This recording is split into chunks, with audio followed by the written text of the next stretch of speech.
पीछे ही क्या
ओम ओम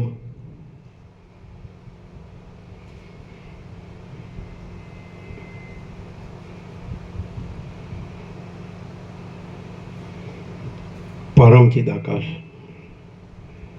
परम ज्योति, अखंड ज्योति, महाचिदाकाश, स्वयं प्रकाश, संपूर्ण प्रकाश, पूर्ण ब्रह्म, अनंत तेजघन, अनंत चितघन, परमाकाश, केवल, अनंत, शुद्ध, तेजघन, परमाकाश, अखिल आत्मा, पूर्ण ब्रह्म, परमात्मा,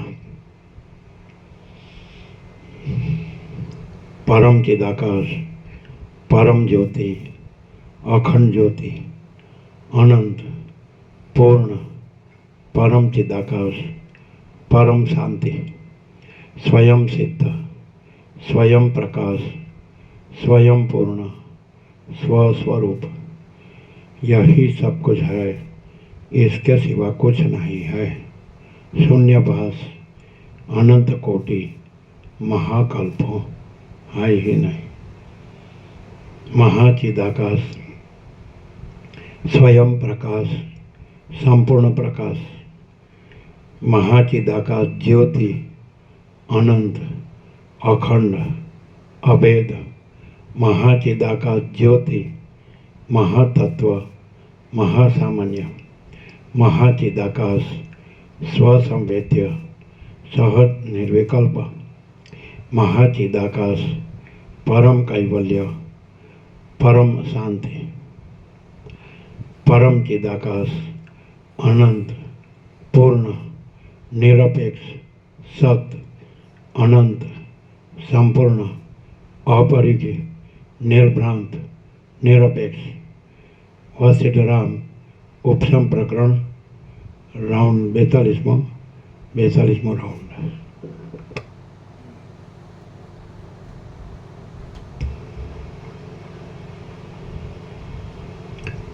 આદ્ય પરબ્રહ્મ સદગુરુ દેવ કી જય. ઓમ શ્રી પરમાત્મને નમઃ. સદગ્રંથોમાં શિરોમણી શ્રી યોગવાસિષ્ઠ મહારામાયણ ઉપશમ પ્રકરણ સર્ગ 28મો, પેજ નંબર 610. Page number 610, સર્ગ 28મો. આ 28મા સર્ગમાં બલિરાજાને ચેષ્ટા વિનાનો જોઈ મૂંઝાયેલા દાનવોએ સ્મરણ કરતા ત્યાં પધારેલા શુક્રાચાર્યે બલિરાજાની સ્થિતિ કહીને દાનવોનો શોક મટાડ્યો એ કથા કહેવામાં આવશે. બલિરાજાની સમાધિ દશા અને શુક્ર ગુરુએ દૈત્યોનું કરેલું સાંત્વન. વશિષ્ઠ બોલ્યા, એ પ્રમાણે બલિરાજા રત્નમય ગોખમાં જ બેસી રહ્યો ત્યારે તેના અનુચર દાનવો તુરત એ ગોખવાળા સ્ફટિકમણીના ઊંચા મહેલ ઉપર ચડ્યા. ડિંબાદી ધીર મંત્રીઓ, કુમુદાદી સામંતો, સુરાદી રાજાઓ, વૃત આદિ સેનાપતિઓ, હયગ્રીવ આદિ સુભટો, ચાકરાજા આદિ બાંધવો, લડુક આદિ મિત્રો અને વલ્લક આદિ વિનોદ કરાવનારાઓ ત્યાં આવ્યા. વળી ત્યાં હાથમાં ભેટોના સામાનવાળા કુબેર, યમ તથા ઇન્દ્ર આદિ દેવતાઓ, સેવાના અવસરને ઈચ્છનારા યક્ષો, વિદ્યાધરો તથા નાગલોકો, ચામર ડોલનારી રંભા તેમજ તિલોત્તમા આદિ ઉત્તમ સ્ત્રીઓ, સમુદ્રોના રહેવાસીઓ, નદીઓના રહેવાસીઓ, પર્વતોના રહેવાસીઓ, દિશાઓના પાલકો, ખૂણાઓના પાલકો અને બીજા પણ ત્રૈલોક્યમાં રહેનારા ઘણા ઘણા સિદ્ધ લોકો સેવા કરવા માટે બલિરાજાના તે સ્થાનક ઉપર આવ્યા. એ લોકો પ્રણામ કરતા હતા, તેથી તેમના મુકુટોની પંક્તિઓ નમી જતી હતી. ત્યારે બલિરાજા ધ્યાન દ્વારા તથા મૌન દ્વારા સમાધિમાં રહ્યો હતો, તેથી તે ચિત્રમાં આલેખેલા જેવો નિશ્ચળ થઈ રહ્યો હતો. તેને એ લોકોએ પ્રયત્નપૂર્વક જોયો. તે લોકોએ નિત્યની ચાલુ રીતિ પ્રમાણે પ્રણામ કર્યા. એ લોકોમાં જે મિત્રો હતા તેઓ બલિરાજાની એ સ્થિતિ જોઈને મનમાં ખેદ પામ્યા. જેઓ ત્રાહિત હતા તેઓ વિસ્મય પામ્યા, જેઓ તત્વવેત્તાઓ હતા તેઓ આનંદ પામ્યા અને જેઓ મૂર્ખ સેવકો હતા તેઓ ભય પામ્યા. અનુચર લોકોને બલિરાજાના પ્રાણનો સંશય પ્રાપ્ત થવાથી ખેદ થયો. બલિરાજાનું મુખ પ્રસન્ન જોઈને તેમને વિસ્મય થયું. તેના શરીરમાં રોમાંચ આદિ ચિહ્નો જોવામાં આવવાથી તેમને આનંદ થયો અને તે ઘણીવાર સુધી ન ઉઠવાથી હવે આપણું રક્ષણ કોણ કરશે એવી ચિંતાને લીધે તેમને ભય પણ થયો. દાનવ મંત્રીઓએ હવે અહીં શું કરવું પ્રાપ્ત છે એમ સારી પેઠે વિચાર કર્યો અને સર્વ વિદ્વાનોમાં ઉત્તમ તથા દૈત્ય દાનવોના કુળગુરુ એવા શુક્રાચાર્યનું ચિંતવન કર્યું.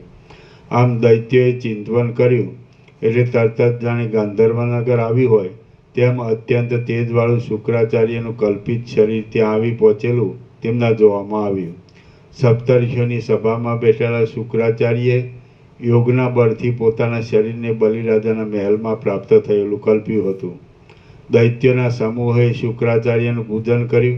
પછી શુક્ર ભાર્ગવે મોટા આસન પર બેસીને સમાધિમાં રહેલા બલિરાજાને જોયો.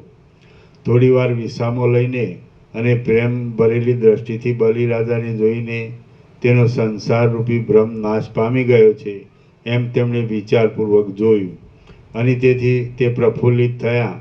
પછી જાણે પોતાના દેહના હજારો ઉજ્જવળ કિરણોથી ક્ષીરસાગરને ફેલાવતા હોય એવા શુક્રાચાર્ય હસીને સભાને નીચે પ્રમાણે વચન કહ્યું, હે દૈત્યો, આ મહાત્મા બલિરાજા પોતાના આત્મવિચારથી સર્વના અધિષ્ઠાનરૂપ નિર્મળ બ્રહ્મને પ્રાપ્ત થઈને સિદ્ધ થયેલો છે અને તેથી એને નિરતિશય સુખ મળ્યું છે. આથી હે ઉત્તમ દૈત્યો, આ બલિરાજા ભલે હમણાં આ પ્રમાણે જ રહીને પોતાના સ્વરૂપમાં ચિરકાલ પર્યંત પરમાનંદરૂપ પરમ પદમાં વિશ્રાંતિ લે. આ બલિરાજા સંસારના પરિશ્રમથી થાકીને હમણાં વિશ્રાંતિ પામ્યો છે. એના ચિત્તમાંથી સંસારની ભ્રાંતિ ટળી ગઈ છે અને સંસારની ખટપટરૂપી એની ઝાકળ શાંત થઈ ગઈ છે. તો હમણાં તમારે એને બોલાવવો નહીં. જેમ રાત્રિની ખટપટ શાંત થતાં દિવસ સૂર્યના કિરણોના સમૂહને પ્રાપ્ત થાય છે, તેમ અજ્ઞાનરૂપી સંકટ શાંત થતાં આ બલિરાજા પોતાના પ્રકાશને પ્રાપ્ત થયેલો છે. જેમ મૂર્છિત અવસ્થામાં રહેલો અંકુર કાળે કરીને તે અવસ્થાને છોડીને બીજમાંથી પોતાની મેળે જ જાગ્રત થાય છે, તેમ આ બલિરાજા કાળે કરીને પોતાની મેળે જ જાગ્રત થશે. હે સર્વ દાનવોના નાયકો, તમે પોતાના સ્વામીના કાર્યોને નિશ્ચિંત થઈને કર્યા કરો. આ બલિરાજા 1000 વર્ષે સમાધિમાંથી જાગ્રત થશે. હે રામ, દૈત્યોએ શુક્રાચાર્યના એ પ્રમાણે વચન સાંભળ્યા એટલે જેમ વૃક્ષો સુકાયેલી મંજરીને ત્યજી દે છે, તેમ તેમણે હર્ષથી થયેલી, દ્વેષથી થયેલી અને ખેદથી થયેલી ચિંતાને ત્યજી દીધી. પછી સઘળા દૈત્યો આગળથી બંધાયેલી રાજ્ય રીતિ પ્રમાણે બલિરાજાની સભાનું કામ આટોપી લઈને પોતપોતાના કાર્યો કરવા લાગી ગયા. પછી મનુષ્યો પૃથ્વીમાં ગયા, સર્પોના રાજાઓ રસાતાળમાં ગયા, ગ્રહો તથા આકાશવાસી લોકો આકાશમાં ગયા, દેવતાઓ સ્વર્ગમાં ગયા, પર્વતો તથા દિક્પાલો પોતપોતાની દિશાઓમાં ગયા, વનમાં રહેનારા લોકો ગુફાઓમાં ગયા અને આકાશમાં ફરનારા આકાશ તરફ ગયા. શ્રી યોગ વાસિષ્ઠ મહારામાયણમાં ઉપશમ પ્રકરણનો બલિ સમાધાન વર્ણન નામનો સર્ગ 28મો સમાપ્ત. સર્ગ 29મો. આ 29મા સર્ગમાં બલિરાજાએ જીવન મુક્તપણાથી રાજ્ય કર્યાની, પાતાળમાં બલિરાજાનું રોદન થયાની અને રામને વશિષ્ઠે બલિરાજાના જેવી પૂર્ણ સ્થિતિથી રહેવાની ભલામણ કર્યાની કથા કહેવામાં આવશે. બલિરાજાની જીવન મુક્ત દશા અને રામને જ્ઞાન માર્ગમાં રહેવાની ભલામણ. વશિષ્ઠ બોલ્યા, હે રામ, સમાધિમાં રહ્યાને દેવતાઓના પૂરા 1000 વર્ષ વ્યતીત થઈ ગયા. પછી દેવતાઓના દુંદુંબીઓના શબ્દો કાને પડવાથી મહાત્મા બલિરાજા જાગ્રત થયો. જેમ આકાશમાં સૂર્યના કિરણોનો સમૂહ ઉદય પામતા કમળોનું વન પ્રફુલ્લિત થાય છે, તેમ બલિરાજા જાગ્રત થતાં તેનું નગર આનંદિત થયું. જાગ્રત થયેલા બલિરાજાએ હજી પોતાની પાસે દાનવો આવ્યા ન હતા તેટલામાં એ સમાધિના સ્થાનક રૂપ ગોખમાં જ થોડી વાર આ પ્રમાણે વિચાર કર્યો. અહો, બ્રહ્માકારપણે રહેવારૂપ વાસ્તવિક પદવી બહુ શીતળ અને બહુ રમણીય છે. હું એ પદવીમાં પરમ વિશ્રાંતિ પામ્યો હતો, તેથી દેવતાઓના 1000 વર્ષ પણ મને એક ક્ષણ જેવા લાગ્યા. હવે હું એ જ પદવીનો આશ્રય કરીને વિશ્રાંતિ કરું. આ સંસારમાં વિષયોની વિભૂતિઓ ભોગવવાથી મારું શું વળે એમ છે? મારા મનમાં સમાધિના પરિપાકથી થયેલા આનંદની લહેરોથી જેવો સંતોષ થયો છે, તેવો સંતોષ ચંદ્રના બિંબમાં રહેવાના આનંદની લહેરોથી પણ મળે નહીં. હે રામ, બલિરાજાએ એ પ્રમાણે વિચાર કરીને ફરી પણ વિશ્રાંતિ માટે પોતાના મનને ગલિત કરવા લાગ્યો. એટલામાં જેમ વાદળાઓ ચંદ્રને વીંટી વળે, તેમ દૈત્યો તેને વીંટી વળ્યા. મેરુ આદિ મોટા પર્વતો જેવા તે દૈત્યોથી વીંટાયેલા અને તેમના પ્રણામોને સ્વીકારવામાં આકુર થયેલા નેત્રવાળા તે બલિરાજાએ એ દૈત્યોને જોઈ લીધા. ત્યાર પછી તેણે આ પ્રમાણે વિચાર કર્યો, હું નિર્વિકલ્પ ચૈતન્યરૂપ છું. મારે ગ્રહણ કરવા યોગ્ય કયો પદાર્થ છે? જો આ ગ્રહણ કરવા યોગ્ય છે એવી આસક્તિથી મન કોઈ પદાર્થ ઉપર ઝડપ કરે તો તે રાગરૂપ મલિનતાને પ્રાપ્ત થાય છે. પણ પદાર્થોને માત્ર જોવાથી મન તેવા મળને પ્રાપ્ત થતું નથી. હું મોક્ષને શા માટે ઈચ્છું છું? પણ પદાર્થોને માત્ર જોવાથી મન તેવા મળને પ્રાપ્ત થતું નથી. મન તેવા મળને પ્રાપ્ત થતું નથી. હું મોક્ષને શા માટે ઈચ્છું છું? પ્રથમ મને બાંધ્યો છે જ કોણે? હું મુદ્દલ બંધાયેલો જ નથી, છતાં મોક્ષને ઈચ્છું છું. આ તો કેવળ છોકરાની રમત જેવું થાય છે. એ તે કેવી વાત? મને બંધન પણ નથી અને મોક્ષ પણ નથી. મારી મૂર્ખતા ટળી ગઈ છે. હવે મારે ધ્યાનના વિલાસથી કે સમાધિથી શું મેળવવાનું છે? ધ્યાન અને ધ્યાનના અભાવની ભ્રાંતિને ત્યજી દઈને મારું આત્મતત્વ પોતાના સ્વભાવને લીધે ઉદાસીનપણાથી જોયા કરે છે. તો તે જોવામાં કોઈ વસ્તુ તેની સામે સ્ફુરે તો ભલે સ્ફુરે, પણ એમ થવાથી મને કાંઈ હાનિ કે વૃદ્ધિ થવાના નથી. હું ધ્યાનને ઈચ્છતો નથી, તેમ ધ્યાનના અભાવને પણ ઈચ્છતો નથી. હું ભોગોને ઈચ્છતો નથી, તેમ ભોગોના ત્યાગને પણ ઈચ્છતો નથી. હું તો સઘળા સંતાપોથી રહિત છું અને સર્વમાં સમભાવે જ રહ્યો છું. મને સમાધિના આનંદની પણ ઈચ્છા નથી અને જગતની સ્થિતિની પણ ઈચ્છા નથી. મારે ધ્યાનનું પણ શું કામ છે અને વૈભવનું પણ શું કામ છે? મને દેહનો સંબંધ નહીં હોવાથી હું મર્યો પણ નથી અને મને પ્રાણનો સંબંધ નહીં હોવાથી હું જીવતો પણ નથી. હું સ્થૂળ પણ નથી, સૂક્ષ્મ પણ નથી અને કોઈનો વિકાર પણ નથી. આ દેહ કે રાજ્ય વગેરે મારા નથી, તેમ બીજો દેહ કે બીજા રાજ્ય વગેરે પણ મારા નથી. હું મને જ પ્રણામ કરું છું. હું તો બ્રહ્મ છું. આ જગતનું રાજ્ય રહે તો ભલે રહે અને જાય તો પણ ભલે જાય. રાજ્ય રહેશે કે નહીં રહે તો પણ હું તો શાંતપણે મારા સ્વરૂપમાં જ રહીશ. મારે ધ્યાન કરીને શું કરવાનું છે અને રાજ્યના વૈભવ ભોગવીને પણ શું કરવાનું છે? જે આવતું હોય તે ભલે આવે અને જતું હોય તે ભલે જાય. હું કોઈનો નથી અને મારું કોઈ નથી. મારે જો હવે કર્તાપણાના અભિમાનપૂર્વક કાંઈ પણ કર્તવ્ય નથી, તો હું આ કાંઈ ચાલતું રાજ્યાદિકનું કામ આસક્તિ વિના શા માટે કરું નહીં? હે રામ, જ્ઞાનીમાં ઉત્તમ અને પૂર્ણતાવાળા એ બલિરાજાએ એ પ્રમાણે નિશ્ચય કર્યો અને જેમ સૂર્ય કમળોને જુએ છે તેમ તેણે દૈત્યોને જોયા. જેમ પવન પુષ્પોના સુગંધોનું ગ્રહણ કરે છે તેમ બલિરાજાએ સૌના ઉપર જુદી જુદી દ્રષ્ટિ કરવાની વિચિત્રતાથી સઘળા દૈત્યોના દંડવત પ્રણામોને સ્વીકાર્યા. પછી તે બલિરાજા ધ્યેય નામના વાસનાના ત્યાગવાળા મનથી સઘળા રાજકાર્યો કરવા લાગ્યો. તે બ્રાહ્મણોને, દેવતાઓને તથા ગુરુઓને અર્ધ્યાદિકથી પૂજવા લાગ્યો. અર્ઘ્યાદિકથી તે બ્રાહ્મણોને, દેવતાઓને તથા ગુરુઓને અર્ઘ્યાદિકથી પૂજવા લાગ્યો અને મિત્રોને, બંધુઓને, સામંતોને તથા સજ્જનોને સન્માન આપવા લાગ્યો. નોકર વર્ગને તથા અર્થી લોકોને તે ધનથી તૃપ્ત કરવા લાગ્યો અને સ્ત્રીઓને તે અનેક પ્રકારના વૈભવો આપીને રાજી રાખવા લાગ્યો. હે રામ, બલિરાજાના રાજ્યની આણ સઘળા લોકો ઉપર ચાલતી હતી અને એ રાજ્યમાં બલિરાજા આ પ્રમાણે દિવસે દિવસે ચડતી દશાને પામતો ગયો. હવે કોઈ સમયે તેને યજ્ઞ કરવાની બુદ્ધિ થઈ, એટલે તેણે શુક્રાચાર્ય આદિ મુખ્ય બ્રાહ્મણોને સાથે રાખીને અશ્વમેધ નામનો મોટો યજ્ઞ કર્યો. એ યજ્ઞમાં સઘળા લોકોને તૃપ્ત કરવામાં આવ્યા અને દેવતાઓએ તથા ઋષિઓએ ઘણી પ્રશંસા કરી. બલિરાજા ભોગોના સમૂહની ઈચ્છાવાળો નથી એમ નિશ્ચય કરીને સિદ્ધિદાતા વિષ્ણુ બલિરાજાને ધાર્યા પુરુષાર્થની સિદ્ધિ આપવાને અર્થે વામન રૂપ ધારણ કરીને તેના યજ્ઞમાં પધાર્યા.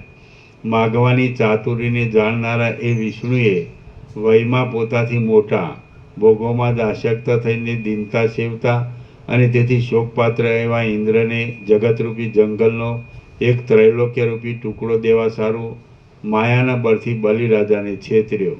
3 પગલામાં 3 લોકોને ભરી દઈને જેમ વાંદરાને ભોયરામાં બાંધે તેમ તેમણે બલિરાજાને પાતાળમાં ચાંપ્યો. હે રામ, જીવનમુક્ત થયેલો એ બલિરાજા પાછી ઇન્દ્રની પદવી ભોગવવાનું પોતાનું પ્રારબ્ધ હોવાને લીધે અદ્યાપી સુધી સ્વસ્થપણાથી પાતાળમાં રહ્યો છે અને તેની બુદ્ધિ નિત્ય નિર્વિકલ્પ સમાધિમાં ગલિત થયા કરે છે. પાતાળરૂપી ખાડામાં રહેલો એ જીવનમુક્ત દશાવાળો બલિરાજા વિપત્તિને તથા સંપત્તિને સમદ્રષ્ટિથી જોયા કરે છે. જેમ ચિત્રમાં આલેખેલી સ્થિર કિરણોવાળી સૂર્યની પંક્તિ અસ્ત પણ પામે નહીં અને ઉદય પણ પામે નહીં, તેમ સમતા પામેલી બલિરાજાની બુદ્ધિ દુઃખમાં અસ્ત પામતી નથી અને સુખમાં ઉદય પામતી નથી. આ જગતમાં પ્રાણીઓના અને વૈભવોના હજારો આવિર્ભાવ અને હજારો તિરોભાવ થયા કરે છે. તેમને લાંબા કાળ સુધી જોઈ બલિરાજાનું મન ભોગોમાં વૈરાગ્ય પામેલું છે.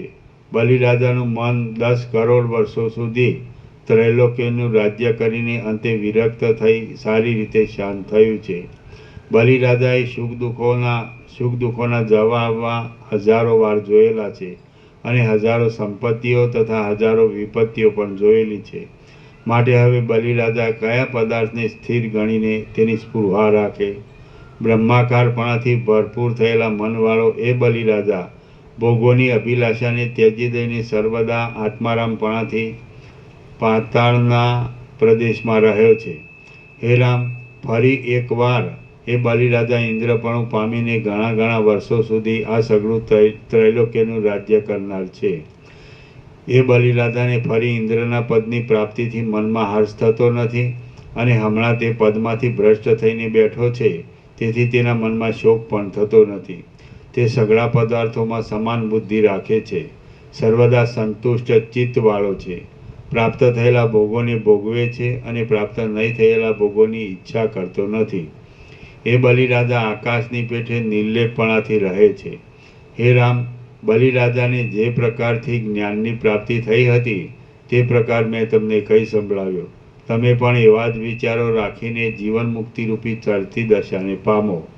હે રામ, તમે પણ બલિરાજાની જેમ વિવેકથી હું અવિનાશી પરમાત્મા છું એવો નિશ્ચય રાખીને પુરુષ પ્રયત્નથી અદ્વૈત પદને પ્રાપ્ત થાઓ. દૈત્ય શ્રેષ્ઠ બલિરાજાને પણ 10 કરોડ વર્ષો સુધી ત્રૈલોક્યનું રાજ્ય ભોગવ્યા પછી અંતે ભોગોમાં અરુચિ પ્રાપ્ત થઈ હતી.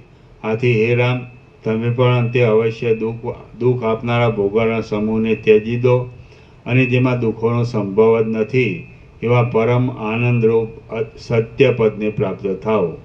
હે રામ, અનેક પ્રકારના રાગ દ્વેષાદિક વિકારો આપનારા આ દ્રશ્ય પદાર્થોને રમણીય સમજવા નહીં. જેમ ડુંગરાઓ દૂરથી રણિયામણા લાગે છે પણ પાસે જતાં બિહામણા જણાય છે, તેમ સઘળા ભોગ્ય પદાર્થો પણ પ્રાપ્તિના સમયમાં જ મીઠા લાગે છે પણ અંતે બહુ દુઃખ આપનારા છે. આ મન આ લોકના અને પરલોકના ભોગોમાં દોડ્યા કરે છે અને પામરોની ચેષ્ટાઓમાં લોટ્યા કરે છે. તમે એને બાંધી લઈને હૃદયરૂપી ગુફામાં જ રાખી મૂકો. સૂર્યની જેમ સઘળા દ્રશ્યોનો પ્રકાશ આપનારા તમે જ સઘળા જગતમાં રહ્યા છો. માટે તમારે શત્રુ કોણ છે અને મિત્ર કોણ છે?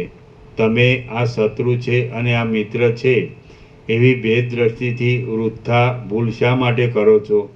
હે મહાબાહો, તમે અંતથી રહિત છો, તમે જ આદિ પુરુષોત્તમ છો, તમે જ ચૈતન્ય છો અને તમે જ આ જગતના અસંખ્ય પદાર્થો રૂપે સ્ફુરો છો. જેમ દોરામાં મણિઓનો સમૂહ પરોવાયેલો હોય છે, તેમ નિત્ય પ્રકાશ શુદ્ધ જ્ઞાનરૂપ એવા તમારામાં આ સઘળું સ્થાવર જંગમ જગત પરોવાયેલું છે. તમે જન્મતા પણ નથી અને મરતા પણ નથી. તમે તો સર્વના અધિષ્ઠાનભૂત શુદ્ધ ચૈતન્યરૂપ અજન્મા પુરુષ છો. તમને જન્મવાની અને મરવાની ભ્રાંતિઓ રહો નહીં. તૃષ્ણાની વૃદ્ધિ થાય તો જન્મ આદિ રોગો પ્રબળ થાય છે અને તૃષ્ણાનો ક્ષય થાય તો જન્મ આદિ રોગો નિર્મૂળ થઈ જાય છે. એમ બરાબરનો સારી પેઠે વિચાર કરીને તથા ભોગોની તૃષ્ણાને ત્યજી દઈને તમે ભોગોના કેવળ સાક્ષી થાઓ. સૂર્યની પેઠે સર્વને પ્રકાશ આપનારા અને સર્વ જગતના નાથ એવા તમે જ સર્વદા પ્રકાશો છો અને તેથી જ આ સઘળું સંસારરૂપી સ્વપ્નનું મંડળ પ્રકાશે છે, પ્રતીત થાય છે. તમે વ્યર્થ ખેદ ધરો નહીં. તમને સુખ દુઃખનો સંબંધ છે જ નહીં. તમે પરિપૂર્ણ રીતે પોતાના સ્વરૂપને સમજ્યા છો. માટે તમે સર્વના આત્મા છો અને સર્વ જગતના પ્રકાશક છો. પ્રથમ તો જે વિષય સુખ મનને પ્રિય લાગે તે સુખને અનર્થના સાધનરૂપ સમજો અને ઇન્દ્રિયોના નિગ્રહ આદિ જે નિયમ મનને અપ્રિય લાગે તેને કલ્યાણના સાધનરૂપ સમજો. પછી જ્યારે તેનો અભ્યાસ પાકો થાય ત્યારે તે કલ્પનાને પણ ત્યજી દો. આ ઇષ્ટ છે અને આ અનિષ્ટ છે એ દ્રષ્ટિઓનો ત્યાગ કરવામાં આવે ત્યારે સાચી સમતાનો ઉદય થાય છે. તે સમતા જો હૃદયમાં સ્થિર રહે તો જીવને ફરીવાર જન્મ લેવો પડતો નથી. બાળકની જેમ મન જે વિષયોમાં ડૂબી જાય તે વિષયોમાંથી તેને બહાર કાઢી લઈને અધિષ્ઠાનરૂપ ચૈતન્યમાં જોડી દેવું. જ્યારે મનરૂપી મદોન્મત હાથીને વિષયમાંથી નીકળીને ચૈતન્યમાં ચોંટવાનો અભ્યાસ પડી રહે ત્યારે તેને સઘળી રીતે રોકી દેવું, એટલે પરમ કલ્યાણની પ્રાપ્તિ થાય. હે રામ, તમે શરીરને સાચું માનનારા, મિથ્યા વિચારોથી દૂષિત ચિત્તવાળા, મૂઢ અને જાણે સંકલ્પના હાથમાં વેચાયા હોય તેમ સંકલ્પોને અધીન રહેનારા દૂતારાઓની સમાન પંક્તિમાં રહો નહીં. દૂતારાઓની સમાન પંક્તિમાં રહો નહીં. મૂર્ખપણું આત્મતત્વના નિર્ણયમાં વિવેક તથા વૈરાગ્ય આદિ ઉપાયોથી દૂર રાખનાર છે અને શાસ્ત્ર આદિના ઉત્તમ વચનોમાં પ્રવેશ કરવામાં પણ બહુ વિલંબ કરાવનાર છે. જગતમાં મૂર્ખપણાથી બીજો કોઈ પણ અધિક દુઃખદાયી શત્રુ નથી. હે મહાબુદ્ધિમાન રામ, તમે હૃદયરૂપી આકાશમાં ઉદય પામેલા આ અવિવેકરૂપી વાદળને વિવેકરૂપી પવનના ઝપાટાથી તરત દૂર કરી નાખો. જ્યાં સુધી આત્માના અવલોકન માટે પોતાના જ પ્રયત્નથી સગવડ કરવામાં આવે નહીં, ત્યાં સુધી વિચારનો ઉદય થાય નહીં. જ્યાં સુધી અંતરદર્શી કરીને પોતાના સ્વરૂપનું અવલોકન કરવામાં આવે નહીં, ત્યાં સુધી વેદના વિચારોથી, વેદાંતોના વિચારોથી, શાસ્ત્રાર્થના વિચારોથી અને અનુમાનો કરવાથી પણ આત્માનો પ્રકટ અનુભવ થાય નહીં.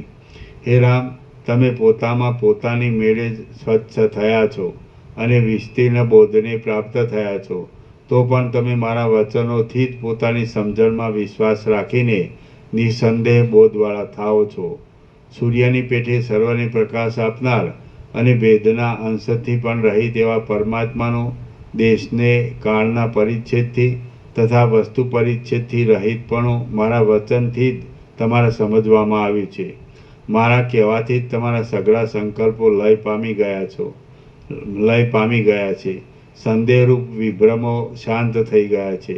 વિષયને જોવાની ઉત્કંઠારૂપી ઝાકળ શાંત થઈ ગયું છે અને સઘળા સંતાપો ટળી ગયા છે. હે મનન કરનારા રામ, તમને જ્યારે આત્મબોધમાં આવરણ અને વિક્ષેપ ટળી જશે, ત્યારે તમે જે જ્ઞાનને તથા જ્ઞાનના સાધનોને મોક્ષને અર્થે સ્વીકારો છો, તે સ્વીકારવાનું પણ નહીં રહે. જે વિવેક તથા વૈરાગ્ય આદિનું યત્નપૂર્વક પાલન કરો છો, તે પાલન કરવાનું પણ રહેશે નહીં.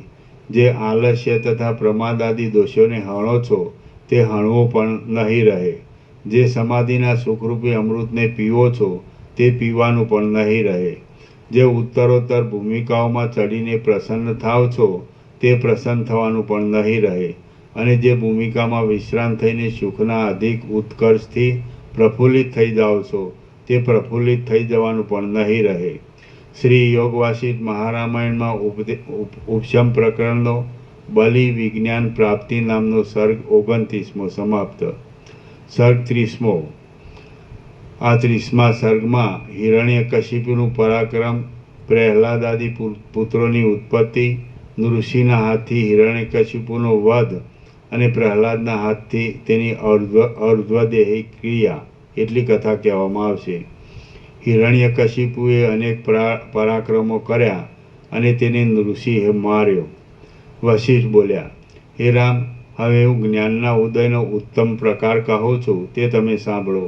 તે પ્રકારથી દૈત્યોનો રાજા પ્રહલાદ પોતાની મેળે જીવન મુક્ત થયો હતો. વિરુદ્ધ પક્ષના દેવતાઓને અને દૈત્યોને યુદ્ધમાં ત્રાસ આપીને નસાડનારો અને નારાયણના જેવા પરાક્રમવાળો એક હિરણ્યકશિપુ નામનો મોટો દૈત્ય પાતાળમાં રાજ્ય કરતો હતો. પૃથ્વી, અંતરિક્ષ તથા સ્વર્ગ એ ત્રણેય લોકને દબાવનારા એ દૈત્યે જેમ રાજહંસ ભ્રમરના રાજ્યરૂપી મોટી પાંખડીઓવાળા કમળને હરી લે છે, તેમ ઇન્દ્રના રાજ્યરૂપી ત્રૈલોક્યને હરી લીધું હતું. જેમ હાથી હંસોને અને ભ્રમરોને દૂર કરી નાખીને કમળવનમાં રાજ્ય કરે છે, તેમ હિરણ્યકશિપુએ દેવતાઓને અને તથા દૈત્યોને જીતીને જગતનું રાજ્ય કરવા માંડ્યું હતું. જેમ વસંત ઋતુ કાળે કરીને અંકુરોને ઉત્પન્ન કરે છે, તેમ ત્રૈલોક્યના અધિપતિ એ હિરણ્યકશિપુએ કાળે કરીને 10 પુત્રોને ઉત્પન્ન કર્યા હતા. જેમ આકાશના પરાભવથી શોભનારા સૂર્યના તેજસ્વી કિરણો થોડા સમયમાં વૃદ્ધિ પામે છે, તેમ દેવલોકના પરાભવથી શોભનારા એ હિરણ્યકશિપુના 10 તેજસ્વી પુત્રો થોડા સમયમાં જ વૃદ્ધિ પામ્યા. જેમ સઘળા અમૂલ્ય મણિઓમાં કૌસ્તુભ મણિ પ્રધાન છે, તેમ એ સઘળા તેજસ્વી પુત્રોમાં બળવાન પ્રહલાદ નામનો મુખ્ય યુવરાજ હતો. જેમ વર્ષ સઘળી સુંદરતાવાળા વસંતથી અત્યંત શોભે છે, તેમ હિરણ્યકશિપુ સઘળી સુંદરતાવાળા એ પ્રહલાદ નામના પુત્રથી અત્યંત શોભવા લાગ્યો. પછી પુત્રોની સહાયતાવાળો અને સેનાની તથા ભંડારની પ્રબળ સંપત્તિવાળો એ હિરણ્યકશિપુ 3 સ્થળેથી મદ જરતા હાથીની જેમ મદોન્મદ થયો હતો. તેનો પ્રતાપ પ્રલયકાળના સૂર્યોના સમૂહની જેમ અત્યંત તીવ્ર લાગતો હતો અને તેણે નવા નવા કરો નાખ્યા હતા. આથી બહુ પીડા થવાને લીધે ત્રણેય લોક ખેદ પામતા હતા. જેમ દુષ્ટ કાર્યોમાં ચપળતાથી લંપટ થયેલા છોકરાની દુષ્ટતાથી તે છોકરાના સંબંધીઓ પરિતાપ કરે છે, તેમ દુષ્ટ કાર્યોમાં તત્પર થયેલા હિરણ્યકશિપુની દુષ્ટતાથી સૂર્ય તથા ચંદ્રાદિ દેવતાઓ પરિતાપ કરવા લાગ્યા. આથી સઘળા દેવોએ તે હિરણ્યકશિપુ રૂપી મોટા હાથીનો વધ કરવાની વિષ્ણુની પ્રાર્થના કરી. મહાત્મા પુરુષો પણ વારંવાર કરવામાં આવતા અપરાધોને સહન કરે નહીં, એ સ્વાભાવિક છે. એ પ્રાર્થના ઉપરથી વિષ્ણુએ હિરણ્યકશિપુને મારવા માટે ઋષિનું સ્વરૂપ ધર્યું. એ સ્વરૂપની પ્રબળ ગર્જના જાણે પ્રલયકાળમાં ઊંધા વળી જતા બ્રહ્માંડોનો ગુગવાટ થતો હોય તેવી લાગતી હતી. ઐરાવતના દાંતો જેવા તેના મોટા નખો વજ્રાદી પ્રબળ શસ્ત્રો જેવા દેખાતા હતા. તેના દાંતોનું મંડળ સ્થિર થયેલી વીજળીઓના સમૂહની જેમ ચમકતું હતું અને અગ્નિઓ જેવા તેના પ્રદીપ્ત કુંડળો માથું હલાવવાને લીધે 10 દિશાઓમાં ભ્રમણ કરતા હતા. તેનું પેટ જાણે સઘળા મોટા પર્વતોનો એકઠો થયેલો ગોળો હોય એવું વિકટ જણાતું હતું. વૃક્ષોના જેવા તેના ઊંચા ઊંચા હસ્તોના પરિવર્તનોથી સઘળું બ્રહ્માંડરૂપી ખપ્પર જાણે ચલિત થઈને ફાટી પડવા લાગ્યું હોય એવું જણાતું હતું. મોઢામાંથી નીકળતા તેના શ્વાસના પવનોથી પર્વત પણ ઉડી જતા હતા. તેનો કોપ જાણે ત્રૈલોક્યને બાળી નાખવા સારું પ્રલયકાળનો અગ્નિ તૈયાર થયો હોય એવો જણાતો હતો. કેશવાળીથી વિકટ લાગતા તેના પુષ્ટ ખભાઓના ચલનોથી સૂર્ય પણ ભડકીને દૂર થઈ જતો હતો. તેના રૂવાડાઓના છિદ્રોમાંથી ઉડતી અગ્નિની જ્વાળાઓથી સઘળા પર્વતો પીળા થઈ ગયા હતા. તેના સઘળા અવયવોમાંથી પટ્ટી, સ્પ્રાસ અને તોમર આદિ શસ્ત્રો નીકળ્યા કરતા હતા અને એ રૂપના આડંબરથી ઉથલ પાથલ થઈ જતી સઘળી દિશાઓ જાણે મોટા મોટા પર્વતોને ઉખેડીને મોટી ભીંત બનાવવાને તૈયાર થઈ હોય એવી જણાતી હતી. હે રામ, વિષ્ણુએ એવું ભયંકર ઋષિરૂપ ધારણ કરીને કડકડાટી કરી અને હાથી જેમ યુદ્ધમાં ઘોડાને મારી નાખે તેમ તેમણે એ દૈત્ય હિરણ્યકશિપુને મારી નાખ્યો. જેમ મહાકલ્પના અંતના સમયે અગ્નિ વિશ્વોના સમૂહોને બાળી નાખે છે, તેમ એ ઋષિ ભગવાને પોતાના નેત્રોમાંથી નીકળતા અગ્નિઓથી દૈત્યોના નગરને બાળી નાખ્યું. એ ઋષિરૂપી પવન અત્યંત પ્રચંડ થયો અને તેમના હસ્તોના ફડાકાઓ રૂપી વાદળાઓ ગડગડ્યા તથા ઝબૂક્યા. તેથી હિરણ્યકશિપુનું નગર પ્રલયકાળના સમુદ્રની પેઠે વ્યાકુળ થયું. દાનવો અગ્નિથી બળવા માંડેલા મચ્છરોની પેઠે નાસી ગયા. તેઓ પ્રકાશ વિનાના દીવાઓની પેઠે અદૃશ્ય થઈ ગયા. આમ પાતાળમાંથી મોટા મોટા દૈત્યો નાસી ગયા. તેના અંતઃપુરોનું મંડળ બળી ગયું અને તે પ્રલયથી છિન્ન ભિન્ન થયેલા જગત જેવું જણાવા લાગ્યું. સમય વિનાના પ્રલયકાળ જેવા અને દેવતાઓએ આદરથી પૂજેલા નૃસિંહ ભગવાન હિરણ્યકશિપુને મારીને ક્યાંય જતા રહ્યા. એટલે જેમ સુકાયેલા તળાવમાં પક્ષીઓ આવે તેમ મરવાથી બચી ગયેલા અને પ્રહલાદે પાળેલા દૈત્યો તે બળી ગયેલા પ્રદેશમાં આવ્યા. ત્યાં સઘળા દૈત્યોએ તે સમયમાં ઘટે એવો બંધુઓના નાશનો વિલાપ કર્યો અને મરી ગયેલા પોતપોતાના બંધુઓની સઘળી અર્ધ્વદૈહિક ક્રિયાઓ કરી. જેમના કેટલાક બંધુઓ હણાઈ ગયા હતા તથા જેમના કેટલાક બંધુઓ ઋષિના નેત્રોની જ્વાળાઓથી દાઝી ગયા હતા અને જેઓ મરવાથી બચી ગયા હતા, એવા પોતપોતાના બંધુઓની ધીરે ધીરે તેમણે આશ્વાસના કરી. ત્યાં ચિત્રમાં આલેખ્યા હોય એવા શરીરોવાળા, ચેષ્ટાઓથી રહિત થયેલા, રાખ અંતઃકરણોવાળા, હિમથી બળી ગયેલા કમળો જેવા લાગતા અને શોકથી સળગી રહેલા મનવાળા તે મોટા મોટા દૈત્યો બળી ગયેલા પાંદડા તથા શાખાઓવાળા વૃક્ષોની જેમ નિશ્ચેષ્ટ અને જડ થઈ રહ્યા. શ્રી યોગવાસિષ્ઠ મહારામાયણમાં ઉપશમ પ્રકરણનો હિરણ્યકશિપુ વધ નામનો સર્ગ 30મો સમાપ્ત. સર્ગ 31મો. આ 31મા સર્ગમાં પ્રહલાદને વિષ્ણુના પરાક્રમની ચિંતા થયાનું, પ્રહલાદે સ્વજનના રક્ષણનો વિચાર કર્યાનું અને તેને વિષ્ણુની ભક્તિને લીધે વિષ્ણુ ભાવ પ્રાપ્ત થયાનું કહેવામાં આવશે. પ્રહલાદે ખેદપૂર્વક વિચાર કરીને વિષ્ણુની ભક્તિથી વિષ્ણુ ભાવ પ્રાપ્ત કર્યો. વશિષ્ઠ બોલ્યા, આમ વિષ્ણુએ પાતાળની ગુફામાં ઘણા દાનવોને મારી નાખ્યા. ત્યારે દુઃખોથી ઘેરાયેલા મનવાળા પ્રહલાદ આ પ્રમાણે વિચારવા લાગ્યો, હવે આપણો શો ઉપાય ચાલે? પાતાળમાં અસુરરૂપી જે અંકુર કાંઈક ચમત્કારી ઉત્પન્ન થાય તેણે વિષ્ણુરૂપી મૃગ ખાઈ ગયા વિના રહેતો નથી. જેમ હિમાલયમાં અંકુરિત થયેલા કમળો કદી પણ સ્થિર રહી શકતા નથી, તેમ પાતાળમાં ઉત્પન્ન થયેલા બળવાન દૈત્યો કદી પણ સ્થિર રહી શક્યા નથી. પ્રકાશિત આકાશોવાળા, ભારે ગુંગવાટી કરનારા અને જેમનો ઉદય થતાં સાથે જ નાશનો આરંભ થાય છે એવા દૈત્યો સમુદ્રના તરંગોની પેઠે ઉત્પન્ન થઈને નષ્ટ થઈ જાય છે. હાય હાય, બહારના તથા અંદરના અમારા સઘળા પ્રકાશને, રાજ્યને તથા ઉત્સાહ આદિને હરી લેનારા અમારા શત્રુઓ દેવો અપૂર્વ અંધકારોની પેઠે વૃદ્ધિ પામ્યા છે. જેમ મધ્યરાત્રિના સમયમાં અંધકારથી પૂર્ણ થયેલા અને સંકોચાતી પાંખડીઓવાળા કમળો ખેદ પામે છે, તેમ આ સમયમાં દુઃખથી પૂર્ણ થયેલા અને સંકોચાતી સંપત્તિવાળા આ અમારા બંધુઓ ખેદ પામે છે. દ્વેષથી મેલા થયેલા આ દેવો પૂર્વે પ્રણામ કરવાને સમયે પોતાના મુકુટોથી મારા પિતાના ચરણમાં પ્રણામ કરતા હતા. તેઓ આજે જેમ મૃગો મોટા વનને દબાવી બેસે તેમ મારા પિતાના દેશને દબાવી બેઠા છે.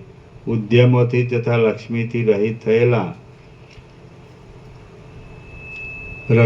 ઉદ્યમો તથા લક્ષ્મીથી રહિત થયેલા, રાગ થઈ ગયેલા અને પોતાના દુઃખોને ચારે બાજુ ગાયા કરતા અમારા બાંધવો બળી ગયેલી પાંખડીઓવાળા કમળોની જેમ શોભા વિનાના થઈ ગયા છે. નિરંતર ચાલ્યા કરતા ઉત્પાત સંબંધી પવનોએ મોટા મોટા દૈત્યોના ઘરોમાં ભૂરા રંગવાળી ભસ્મરૂપી ઝાકળો નાખી છે અને તે ધૂપના ધુમાડા જેવી જણાય છે. દૈત્યોના અંતઃપુરોના દ્વારો અને કમાડો હરાઈ ગયા છે અને તેમની ભીંતોમાં મરકતમણી જેવા કાળા નવા ખડ ઉગી ગયા છે. જેમ મારા પિતાના સમયમાં દેવતાઓ દીન થઈ ગયા હતા, તેમ ત્રૈલોક્યરૂપી મોટા સરોવરોને દોડી નાખવામાં મદોન્મથ હાથીઓ જેવા પ્રબળ દૈત્યો પણ આજે દીન થઈ ગયા છે. અહો, દૈવને શું અસાધ્ય છે? જેમણે શત્રુઓના ભયોને જોયા છે એવી દુઃખી થઈ ગયેલી દૈત્યોની સ્ત્રીઓ ગામમાં આવેલી મૃગલીઓની પીઠે એક પાંદડું જરા ખાલતા પણ ત્રાસ પામે છે. જેમના પ્રફુલ્લિત રત્નમય ગુચ્છો દૈત્યોની સ્ત્રીઓને કાનના આભૂષણના કામમાં ઉપયોગી થતા હતા, તે દિવ્ય વૃક્ષો ઋષિના હાથથી પાંદડાઓ વિનાના તથા શાખાઓ વિનાના થઈને ઠૂંઠાપણાને પ્રાપ્ત થયા છે. દેવતાઓના નંદનવનમાંથી હરીને અહીં આણેલા અને રત્નગુચ્છોથી ઉન્નતિ પામેલા જે કલ્પવૃક્ષોના પાંદડાઓમાંથી તથા લતાઓમાંથી રત્નો તથા દિવ્ય વસ્ત્રો નીપજતા હતા, તે કલ્પવૃક્ષો હમણાં પાછા નંદનવનમાં રોપાયા છે. પૂર્વે બંદીવાન થયેલા દેવાંગનાઓના વદનોને દૈત્યો જોતા હતા, આજે બંદીવાન થયેલી દૈત્ય સ્ત્રીઓના મુખોને દેવતાઓ જુએ છે. હું ધારું છું કે જેમ પર્વતોના શિખરોમાંથી નદીઓ વહે છે, તેમ હમણાં દેવોના હાથીઓના ગંડસ્થળોમાંથી મધની મોટી મોટી ધારાઓ વહેતી હશે. અમારા હાથીઓના ગંડસ્થળોમાં તો બળી ગયેલા મધની ભસ્મો સૂકા નિર્જળ પ્રદેશમાં પડેલી ધૂળ જેવી લાગે છે. જેમના અંગોનો સ્પર્શ કરનારા પવનો કલ્પવૃક્ષના પ્રફુલ્લિત થયેલા નિર્મળ પુષ્પોના પરાગોથી રાતા થઈ જતા હતા અને જેઓ મેરુ પર્વતના શિખરો જેવા લાગતા હતા, એ દૈત્યો આ દુર્લભ થઈ ગયા છે. દેવતાઓની અને ગંધર્વોની જે સ્ત્રીઓ લાંબા કાળ સુધી દાનવોના અંતઃપુરોમાં રહી હતી, તેઓ હમણાં જેમ વૃક્ષોમાં મંજરીઓ સ્થિતિ પામે છે, તેમ પાછી સ્વર્ગલોકમાં સ્થિતિ પામી છે. હાય હાય, મારા પિતાની સ્ત્રીઓના વિલાસો આજે સુકાયેલા કમળો જેવા નીરસ થઈ ગયા છે અને અપ્સરાઓ તેમને પોતાના નૃત્યોની લીલામાં ચાળા રૂપ દેખાડીને ધિક્કારે છે. હાય હાય, જેઓ પૂર્વે મારા પિતાને ચામર ડોળતા હતા, તેઓ જ હમણાં સ્વર્ગમાં ઇન્દ્રને ચામર ડોળે છે. ભૂંડા કામ કરનારા એક વિષ્ણુની દેવતાઓ પર કૃપા થઈ અને તેથી અમને આ દીનતા આપનારી વિપત્તિ પ્રાપ્ત થઈ છે. દેવતાઓ વિષ્ણુની ભુજાઓરૂપી વનની ઘાટી છાયામાં વિશ્રાંતિ પામ્યા છે અને તેઓ હિમાલયના શિખરોની જેમ કદી પણ તપતા નથી. જેમ પર્વતોને શિખરોનો આશ્રય મળવાથી ઊંચાઈ પામેલા વાંદરાઓ કૂતરાઓને ગુફામાં રોકી દે છે, જેમ પર્વતોને શિખરોનો આશ્રય મળવાથી ઊંચાઈ પામેલા વાંદરાઓ કૂતરાઓને ગુફામાં રોકી દે છે, તેમ વિષ્ણુના પરાક્રમનો આશ્રય મળવાથી ઊંચાઈ પામેલા દેવતાઓએ અમને પાતાળમાં રોકી દીધા છે.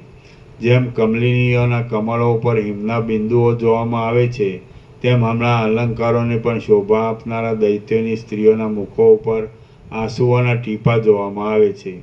આ જગતરૂપી જૂના મંડપની ભીંતો દૈત્યોના પરાક્રમથી વીંખાઈ ગઈ હતી, ભેદાઈ ગઈ હતી અને પડી જતી હતી. તે જ મંડપ આજે ઇન્દ્રનીલમણીઓના થાંભલાઓ જેવી વિષ્ણુની ભુજાઓથી ટકી રહ્યા છે. જેમ કાચબાએ ક્ષીરસાગરની અંદર ડૂબી ગયેલા મંદરાચલને બહાર કાઢીને ધારણ કરી રાખ્યો હતો, તેમ વિષ્ણુએ વિપત્તિમાં ડૂબી ગયેલા દેવતાઓના સૈન્યને હમણાં બહાર કાઢીને ધારણ કરી રાખ્યું છે. જેમ પ્રલયકાળનો પવન મેરુ આદિ મોટા મોટા પર્વતોને પાડી દે છે, તેમ વિષ્ણુએ જ મારા પિતા આદિ સઘળા મોટા મોટા દૈત્યોને પાડી દીધા છે. દેવતાઓના સમૂહને આશ્રય આપનારો અને જેની ભુજાઓનો પ્રતાપરૂપી અગ્નિ સઘળા જગતનો સંહાર કરવામાં પણ સમર્થ છે, એવો એક વિષ્ણુ અમને વિષમ થઈ પડ્યો છે. દૈત્યોના હસ્તસમૂહરૂપી વનને કાપી નાખવામાં કુહાડાની ઉપમા ધરાવનારા એ વિષ્ણુના પરાક્રમથી ઇન્દ્ર પરાક્રમશાળી થયો છે. અને જેમ વાંદરો બાળકોને કનડગત કરે છે, તેમ તે દાનવોને કનડગત કરે છે. એ વિષ્ણુ આયુધો વિનાનો હોય તો પણ જીતી શકાય એવો નથી, કારણ કે એ જ વજ્ર જેવો દ્રઢ હોવાને લીધે શસ્ત્રોથી કે અસ્ત્રોથી કપાય એમ નથી. વિષ્ણુએ અમારા પૂર્વજોની સાથે ઘણા ભયંકર સંગ્રામો કર્યા છે અને તેમાં પરસ્પરની ઉપર પર્વતો ફેંકવામાં આવ્યા હતા. જે વિષ્ણુ તે અત્યંત ભયંકર મોટા મોટા અનેક સંગ્રામોમાં પણ ડર્યો નથી, તે આજ અમારાથી ડરે એ તો વાત જ છે. હું ધારું છું કે વિષ્ણુને ખુલ્લી રીતે વશ કરવાનો એક જ ઉપાય છે, એ વિના બીજો એકે ઉપાય નથી. સઘળા પ્રકારની શ્રદ્ધાથી, સઘળા પ્રકારની સમજણથી અને સઘળી ક્રિયાઓના ઉદ્યોગથી તે વિષ્ણુનો જ આશ્રય લેવો.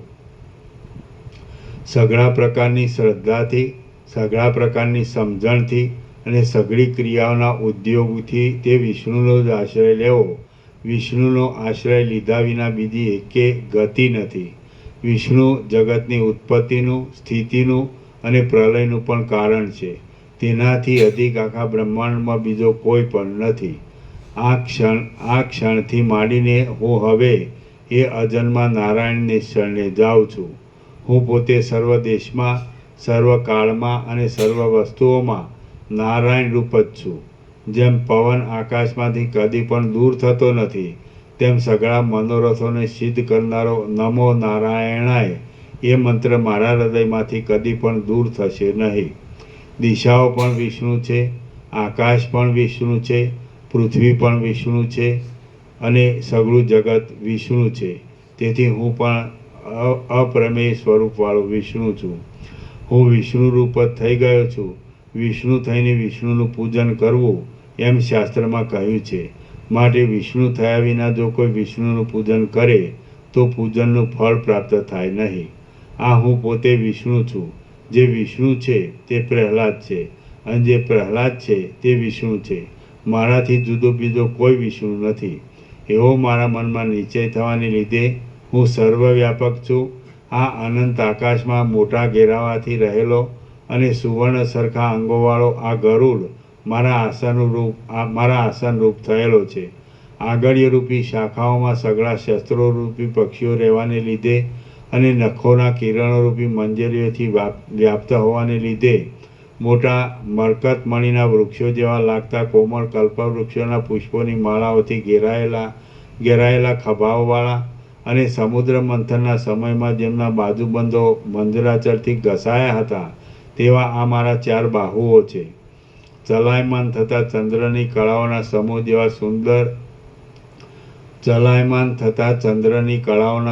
જેવા સુંદર ચામરને ધારણ કરનારી અને ક્ષીરસાગરના ગર્ભમાંથી નીકળેલી આ લક્ષ્મી મારા પડખામાં છે. યત્ન વિનાદ પોતાના શ્રવણમાં ત્રૈલોક્યને લલચાવનારી, જાણે ત્રૈલોક્યરૂપી વૃક્ષની મંજરી હોય એવી અને નિર્મળ પ્રકાશવાળી આ કીર્તિ મારા પડખામાં છે.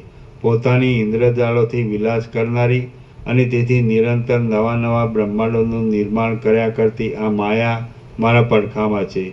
લક્ષ્મીની સખી, કલ્પવૃક્ષની લતા જેવી શોભતી અને લીલા માત્રથી ત્રૈલોક્યરૂપી જાળીને વશ કરાવનારી આ જયા મારા પડખે શોભે છે. સંસારમાં અજવાળું કરનારા આ ઉષ્ણ સૂર્યદેવ અને શીતળ ચંદ્રદેવ મારા નેત્રરૂપ છે. ઇન્દિવર નામના કમળના જેવી શ્યામ, જળથી ભરેલા મેઘ જેવી સુંદર અને સઘળી દિશાઓને શ્યામતાથી સંયુક્ત કરનારી આ મારા શરીરની કાંતિ ફેલાયેલી છે. ધ્વનિવાળો હોવાને લીધે દેહધારી આકાશ જેવા લાગતો અને ક્ષીરસાગર જેવો ધોળો આ 5 જન્ય નામનો શંખ મારા હાથમાં રહેલો છે. નાભિરૂપી ખાડામાંથી ઉત્પન્ન થયેલું અને જેની કર્ણિકામાં બ્રહ્મારૂપી બ્રહ્મર રહેલો છે એવું આ સુશોભિત કમળ મારા હાથમાં છે. રત્નોથી વિચિત્ર લાગતા અંગોવાળી મેરુ પર્વતના શિખર જેવી અને દૈત્યોનું તથા દાનવોનું નિકંદન કરનારી આ કૌમોદકી નામની મોટી ગદા મારા હાથમાં છે. સૂર્યના જેવા આકારવાળું, ચમકતા કિરણોવાળું, જ્વાળાઓથી આસપાસના ભાગોને વ્યાપ્ત કરનારું અને શત્રુઓના રુધિરથી ખડાયેલું હોવાને લીધે સઘળી દિશાઓની રાતા દેખાવાળી કરનારું આ સુદર્શન ચક્ર મારા હાથમાં છે. ધુમાડાની રેખાઓવાળા અગ્નિ જેવું સુંદર લાગતું પ્રજ્વલિત શ્યામ કાંતિવાળું, દૈત્યરૂપી વૃક્ષોને કુહાડા સમાન થયેલું અને ભક્તજનોને આનંદ આપનારું આ નંદક નામનું ખડગ મારા હાથમાં છે. જેમ પ્રલયકાળનો પુષ્કરાવર્તક નામનો મેઘ જળની ધારાઓને વરસાવે છે, તેમ બાણોની ધારાઓને વરસાવનારું શેષનાગ જેવું લાંબુ અને ઇન્દ્રના ધનુષ્યની પેઠે વિચિત્ર લાગતું આ સારંગ નામનું ધનુષ્ય મારી પાસે છે.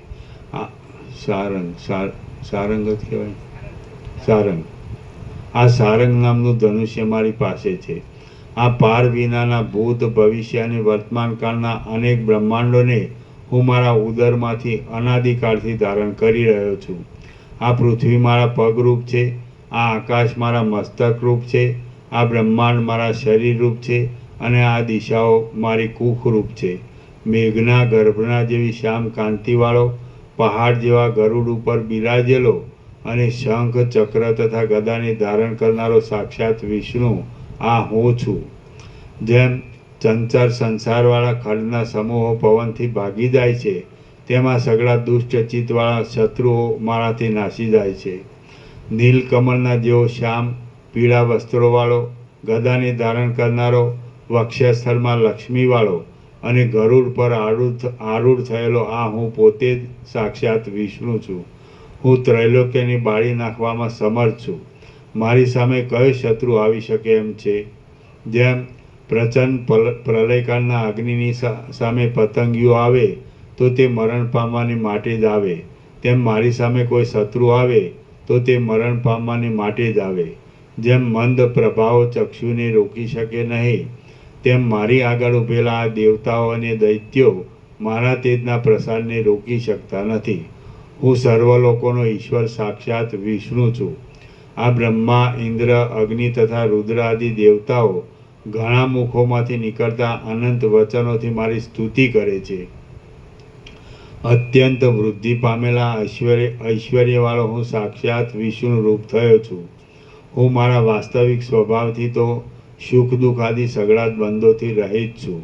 આ જે મારું વિષ્ણુ સ્વરૂપ છે તેને હું પ્રણામ કરું છું. તેના ઉદરની અંદર સઘળું બ્રહ્માંડ રહ્યું છે. બળાત્કારથી તે સઘળા દુષ્ટ પ્રાણીઓને તોડી નાખનારું છે. વાદળા, પર્વતો, ખડ તથા વન આદિ સઘળા પદાર્થોમાં તે વ્યાપક થઈને રહે છે અને તે સઘળા પ્રકારના ભયોને મટાડનારું છે. શ્રી યોગ વાસિષ્ઠ મહારામાયણમાં ઉપશમ પ્રકરણનો પ્રહલાદ નારાયણી ભાવ નામનો સર્ગ 31મો સમાપ્ત. સર્ગ 32મો. આ 32મા સર્ગમાં પ્રહલાદે કરેલી વિષ્ણુની માનસિક પૂજા.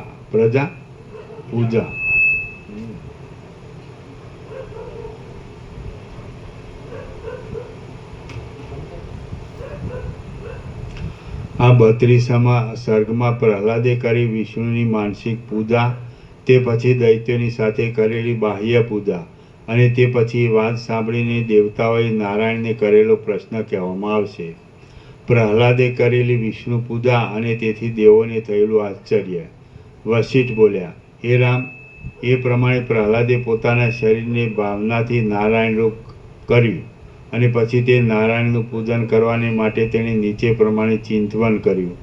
આ મેં કલ્પેલું વિષ્ણુનું જે રૂપ છે તેથી જુદું કોઈ સમષ્ટિ રૂપ કે વ્યષ્ટિ રૂપ નહીં, પણ મેં હું રૂપ જ કલ્પેલું જે વિષ્ણુનું સ્વરૂપ છે તેનું હું હૃદયમાંથી પ્રાણવાયુના પ્રવાહને માર્ગે બહાર આવાહન કરું છું અને પૂજાની સમાપ્તિ પર્યંત એ વિષ્ણુ જાણે બહાર બિરાજ્યા હોય એમ કલ્પના કરી લઉં છું. એ ગરુડ ઉપર બિરાજેલા છે. ક્રિયાશક્તિ, જ્ઞાનશક્તિ, ઈચ્છાશક્તિ અને અનુગ્રહ શક્તિ એ 4 શક્તિઓથી સંપન્ન છે. શંખ, ચક્ર, ગદા તથા કમળને ધારણ કરનારા છે. શ્યામ શરીરવાળા છે અને 4 ભુજાઓવાળા છે. એ ચંદ્ર તથા સૂર્યરૂપી 2 નેત્રોવાળા છે. વક્ષસ્થળમાં લક્ષ્મીને ધારણ કરનારા છે. સુશોભિત નંદક નામના ખડગથી ભક્તજનોને આનંદ આપનારા છે. વિશાળ નેત્રોવાળા છે. સારંગ નામના ધનુષ્યને ધારણ કરનારા છે અને મહાકાંતિમાન છે.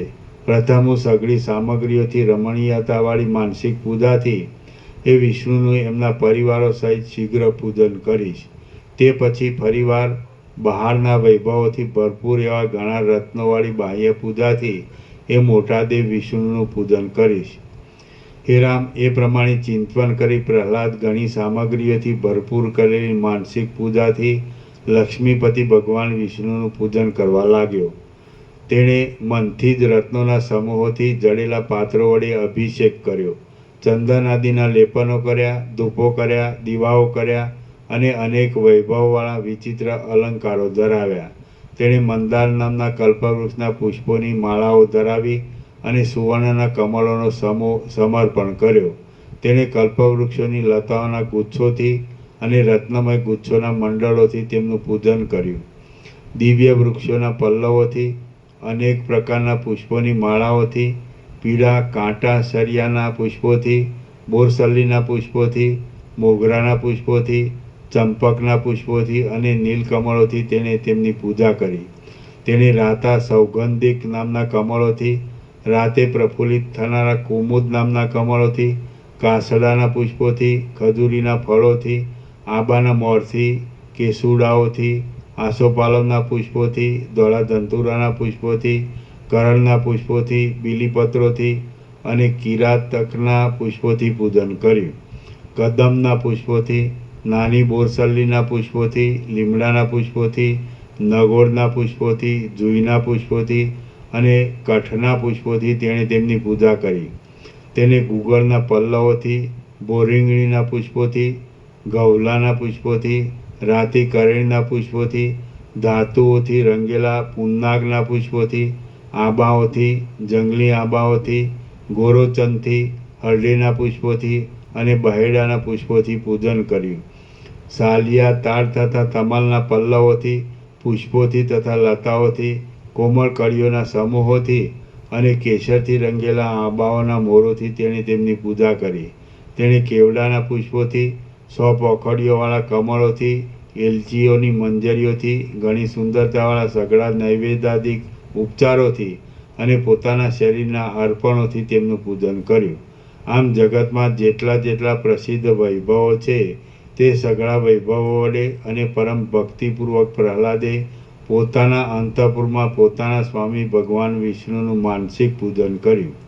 માનસિક પૂજન પછી તે દાનવરાજ પ્રહલાદે તે જ અંતઃપુરમાં રહેલા દેવાલયમાં બહારના પ્રત્યેક ચંદન પુષ્પાદિક ઉપહારોથી સંપન્ન કરેલી બાહ્ય પૂજાથી જનાર્દનનું પૂજન કરવાનો આરંભ કર્યો. જે ક્રમથી તેણે માનસિક પૂજન કર્યું હતું તે જ ક્રમથી બહારના પદાર્થોથી પણ વારંવાર વિષ્ણુનું પૂજન કરીને પ્રહલાદ બહુ પ્રસન્ન થયો. પછી પ્રહલાદે ત્યારથી માંડી પૂર્ણ ભક્તિપૂર્વક નિત્ય તે પ્રમાણિત વિષ્ણુનું પૂજન કરવા માંડ્યું. પ્રહલાદની એ પદ્ધતિ જોઈને તે નગરમાં બીજા સઘળા દૈત્યો પણ ઉત્તમ વૈષ્ણવો થયા. રાજા સદાચારથી વર્તે તો સઘળી પ્રજા પણ સદાચારથી વર્તે એ સ્વાભાવિક જ છે. હે રામ, સઘળા દૈત્યો વિષ્ણુના દ્વેષને ત્યજી દઈને વિષ્ણુના ભક્ત થયા છે એ વાત અંતરિક્ષમાં પહોંચી અને સ્વર્ગલોકમાં પણ પહોંચી ગઈ. હે રામ, મરુદગણો સહિત ઇન્દ્ર આદિ દેવો એ વાતથી વિસ્મય પામ્યા કે દૈત્યોએ તે વળી વિષ્ણુની ભક્તિ કેમ સ્વીકારી હશે. આમ વિસ્મયથી આકુર થયેલા તે દેવો સ્વર્ગલોકમાંથી નીકળ્યા અને ક્ષીરસાગરમાં શેષનાગના શરીર ઉપર બિરાજેલા તે સમર વિજય શ્રી વિષ્ણુ પાસે ગયા. ત્યાં જઈને તેમણે વિષ્ણુને દૈત્યોનું સઘળું વૃત્તાંત કહી સંભળાવ્યું અને પછી એમને નીચે પ્રમાણે અપૂર્વ વિસ્મયની વાત પૂછી. દેવતાઓ બોલ્યા, હે ભગવાન, દૈત્યો તો સર્વદા આપના દ્વેષી જ હતા. તેઓ હમણાં આપના અત્યંત ભક્ત થઈ ગયા છે. એ શું? આ તો આપની માયા હોય એમ જણાય છે. અત્યંત દુરાચારવાળા અને ધર્મના દ્રઢ માર્ગોને પણ તોડી નાખનારા દૈત્યો ક્યાં અને છેલ્લા ઉત્તમ જન્મોમાં જ મળે એવી જનાર્દનની ભક્તિ ક્યાં? હે ભગવાન, પામર પુરુષ ગુણવાન થયો એ વાત ઉત્પાત રૂપે સમય વિના થયેલી પુષ્પોની પંક્તિની પેઠે સુખદાયી પણ થાય છે અને દુઃખદાયી પણ થાય છે. જ્યાં જે યોગ્ય ન હોય ત્યાં તે શોભતું નથી. જેમ કે કાચના સમૂહની મધ્યમાં મહામૂલ્યમાન મણિ શોભે નહીં. જે જીવ જે પંક્તિનો હોય તે જીવ તે પંક્તિમાં શોભે. જોકે કૂતરા અને બકરા સમાન કદના હોય છે તો પણ બકરાઓની પંક્તિમાં કૂતરો શોભે જ નહીં. અનુચિત છતાં પરસ્પર સંબંધ પામેલી વસ્તુઓને જોવાથી જેવું દુઃખ ઉત્પન્ન થાય છે તેવું દુઃખ શરીરમાં વજ્ર જેવી તીખી સોયો ભોકાવાથી પણ થતું નથી. જે પદાર્થ જ્યાં યોગ્યતાથી રહેવો ઘટતો હોય તે પદાર્થ ત્યાં જ શોભે અને ત્યાં જ તે નિંદાને પાત્ર થાય નહીં. કમળ તો જળમાં જ શોભે પણ જમીન પર શોભે નહીં. જો કમળ સ્થળમાં ઉગે તો તે નિંદાને પાત્ર જ થાય. અધમ પામનની રીતભાતવાળો સર્વદા નીચ કાર્યોમાં રુચિ રાખનારો અને હીન જાતિવાળો તુચ્છ દાનવ ક્યાં અને આપની ભક્તિ ક્યાં? દાનવનું અને આપની ભક્તિનું પરસ્પર ચોખરું બેસે જ કેવી રીતે? હે પ્રભુ, જેમ કઠિન તથા તપેલી ખારી ધરતીમાં કમલીની ઉગી છે એ વાત અયોગ્ય ઘટનાવાળી હોવાને લીધે સાંભળનારાઓને સુખ આપતી નથી, તેમ દૈત્ય વિષ્ણુનો ભક્ત થયો છે એ વાત પણ અમને સુખ આપતી નથી. શ્રી યોગ વાસિષ્ઠ મહારામાયણમાં ઉપશમ પ્રકરણનો વિબુધ વાક્ય નામનો સર્ગ 32મો સમાપ્ત. સર્ગ 33મો. આ 33મા સર્ગમાં ભગવદ્ ભક્તિને લીધે પ્રહલાદને વિવેકાદિ ગુણોનો ઉદય થયાની અને ભગવાનને પ્રસન્ન થયેલા જોઈ પ્રહલાદે તેમની સ્તુતિ કર્યાની કથા કહેવામાં આવશે. પ્રહલાદે વિષ્ણુ ભગવાનની સ્તુતિ કરી.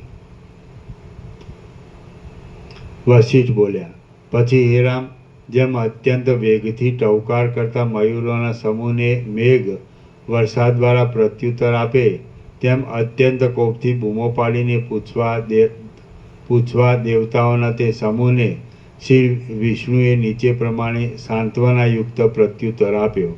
ભગવાન બોલ્યા, હે દેવતાઓ, પ્રહલાદ ભક્તિવાળો થયો છે એ વિષયમાં તમે ખેદ પામો નહીં. કેમ કે અરિદમન પ્રહલાદ મોક્ષને જ યોગ્ય છે અને તેનો આ છેલ્લો જ જન્મ છે. જેમ બળી ગયેલું બીજ ફરી અંકુરરૂપ સ્થિતિને ધારણ કરતું જ નથી તેમ એ પ્રહલાદ હવે પછી ગર્ભવાસમાં જવાનો જ નથી. સદ્ગુણોવાળો પુરુષ સદ્ગુણોથી રહિત થઈ જાય તો તે અનર્થની વાત કહેવાય છે, પણ દુર્ગુણોવાળો પુરુષ સદ્ગુણોવાળો થાય તો એ વાત ઉત્તમ ગણવામાં આવે છે. એ દેવો, તમે પોતપોતાના વિચિત્ર સ્થળોમાં જાઓ. તમે પોતપોતાના વિચિત્ર સ્થાનોમાં જાઓ. પ્રહલાદમાં જે ગુણવાનપણું થયું છે તેથી તમને દુઃખ થવાનું નથી. વશિષ્ઠ બોલ્યા, હે રામ, જેમ જળાશયના કિનારે ઉત્પન્ન થયેલા તમાલનો નીલગુચ્છ જળાશયના તરંગોમાં અંતર્ધાન થઈ જાય છે, તેમ વિષ્ણુ ભગવાન દેવતાઓને આટલા વચન કહીને ક્ષીરસાગરના તરંગોમાં અંતર્ધાન થઈ ગયા. જેમ મંદરાચળે ઉછાળેલા ક્ષીર સમુદ્રમાંથી ઉડીને જલકણો પાછા ક્ષીર સમુદ્રમાં જાય, તેમ વિષ્ણુને પૂછવાની ઈચ્છાથી સ્વર્ગમાંથી સમુદ્રમાં ગયેલા દેવતાઓ વિષ્ણુનું પૂજન કરીને પાછા સ્વર્ગમાં ગયા. ત્યાર પછી દેવતાઓ પ્રહલાદના સ્નેહી મિત્રો થઈ ગયા, કેમ કે મોટા પુરુષોને જેના ઉપર વિશ્વાસ હોય તેના ઉપર બાળકોનું મન પણ વિશ્વાસ રાખે એ સ્વાભાવિક જ છે. અત્યંત ભક્તિવાળો પ્રહલાદ તો એ જ રીતે મનથી, ક્રિયાથી તથા વચનથી દેવાદિદેવ શ્રી વિષ્ણુનું પૂજન કરવામાં તત્પર રહેવા લાગ્યો. પૂજનમાં તત્પર રહેનારા એ પ્રહલાદના વિવેક, સંતોષ, વૈરાગ્ય અને વૈભવાદી સદ્ગુણો કાળે કરીને વૃદ્ધિ પામ્યા. માણસ જેમ સુકાયેલા ઝાડને જોઈને રાજી થાય નહીં, તેમ પ્રહલાદ ભોગોના સમૂહને જોઈને રાજી થતો નહોતો. જેમ મૃગ માણસોની ભીડવાળી ભૂમિઓમાં રુચિ રાખે નહીં, તેમ એ પ્રહલાદ સ્ત્રીઓમાં રુચિ રાખતો નહોતો. એ પ્રહલાદને લોકચર્ચામાં જરા પણ રુચિ રહી નહીં. તેને કેવળ શાસ્ત્રાર્થના કથનમાં જ રુચિ ઉત્પન્ન થઈ. જેમ કમલિની સ્થળમાં રુચિ કરે નહીં, તેમ પ્રહલાદ ઉત્સાહવાદીના કૌતુકમાં રુચિ કરતો નહોતો. જેમ વિંધ્યા વિનાનું નિર્મળ મોતી બીજા મોતીઓની સાથે પરોવી શકાય નહીં, તેમ પ્રહલાદનું ચિત્ત ભોગોરૂપી રોગોના સંબંધમાં પરોવાયેલું નહોતું. ભોગાદિની કલ્પનાઓથી રહિત થયેલું પણ બ્રહ્મ વિદ્યારૂપી વિશ્રાંતિમાં નહીં પહોંચેલું. ભોગાદિની કલ્પનાઓથી રહિત થયેલું પણ બ્રહ્મ વિદ્યારૂપી વિશ્રાંતિમાં નહીં પહોંચેલું પ્રહલાદનું ચિત્ત વચમાં રહેવાને લીધે જાણે હિંડોળામાં હિંચકતું હોય એવી સ્થિતિમાં રહ્યું હતું. ક્ષીર સમુદ્રરૂપી મંદિરમાં રહેલા ભગવાન વિષ્ણુ પોતાની સર્વવ્યાપક અને શુદ્ધ સર્વાત્મક જ્ઞાન શક્તિથી પ્રહલાદની એ સ્થિતિને જાણતા હતા. પછી ભક્ત લોકોને આનંદ આપનારા શ્રી વિષ્ણુ પાતાળના માર્ગમાંથી પ્રહલાદના પૂજન કરવાના દેવાલયમાં પ્રહલાદના આવ્યા પહેલો જ પધાર્યા. દૈત્યોના મોટા રાજા પ્રહલાદે કમળ સમાન નેત્રોવાળા એ વિષ્ણુ ભગવાનને પધારેલા જાણીને બમણા ઉપચારોથી સમૃદ્ધ કરેલી પૂજા વડે પ્રેમપૂર્વક તેમનું પૂજન કર્યું. પૂજાના ઘરમાં પધારીને પ્રત્યક્ષ રીતે બિરાજેલા એ વિષ્ણુ ભગવાનને જોઈને પ્રહલાદ અત્યંત પ્રસન્ન થયો અને ભક્તિભરી વાણીથી નીચે પ્રમાણે તેમની સ્તુતિ કરવા લાગ્યો. પ્રહલાદ બોલ્યો, આપ ત્રૈલોક્યની સ્થિતિના સુંદર ભંડારરૂપ છો, સઘળા દોષોને હરનાર છો, સ્વયં પ્રકાશ છો, અનાથના નાથ છો, શરણાગતનું અત્યંત રક્ષણ કરનારા છો, સઘળી શક્તિઓથી સંપન્ન છો, દુઃખોને ટાળનારા છો, અજન્મા છો, સર્વદા સ્વરૂપમાં જ રહેલા છો અને સર્વ લોકોના ઈશ્વર છો. હું આપને શરણે આવું છું. આપ કુવલય નામના કમળ જેવા તથા નીલમણિ જેવા શ્યામ છો. શરદ ઋતુથી નિર્મળ થયેલા આકાશના ગર્ભ જેવા શ્યામ છો. ભ્રમરોની, અંધકારની તથા કાજળની કાંતિવાળા છો અને કમળને, ચક્રને તથા ગદાને ધારણ કરનારા છો. હું આપને શરણે આવું છું. આપ નિર્મળ છો, બ્રહ્મણના સમૂહ જેવા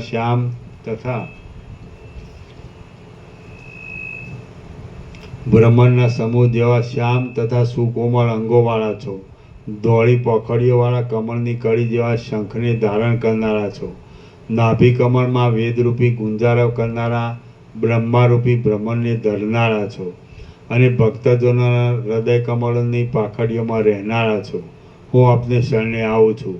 આપ શરદ ઋતુનો આકાશ છો. તે ધોળા નખોના સમૂહરૂપી તારાઓથી સંયુક્ત છે.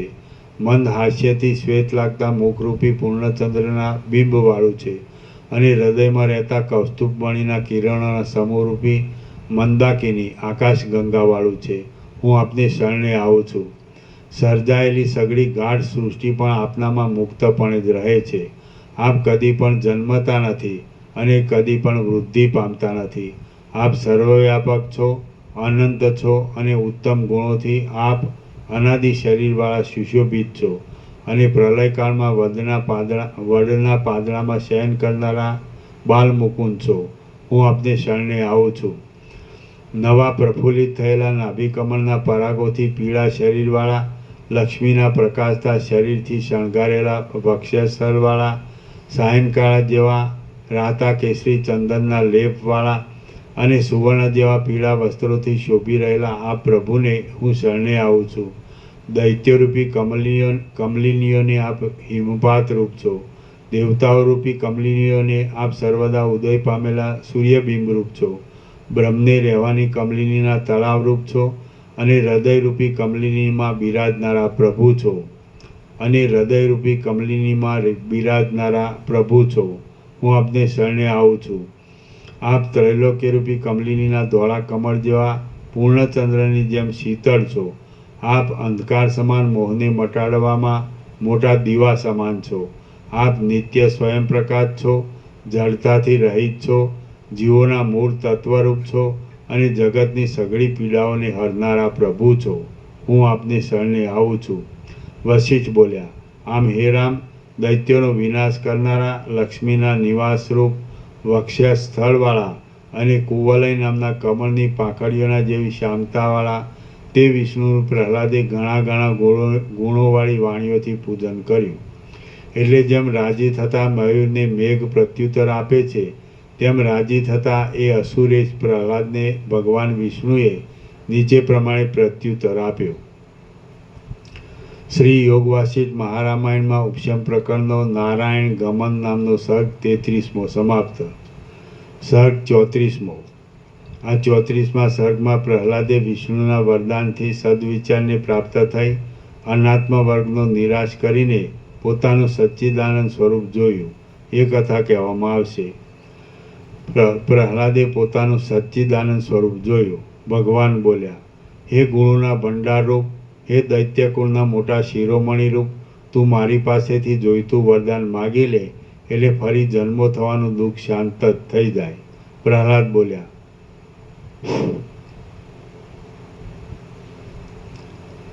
બોલ્યા, હે સઘળા સંકલ્પોના ફળોને આપનારા, હે સઘળા લોકોના અંતર્યામી પ્રભુ, આપના ધારવામાં જે વરદાન સઘળી દીનતાઓનું નિવારણ કરનારું હોય તે જ વરદાન આપ મને આપો.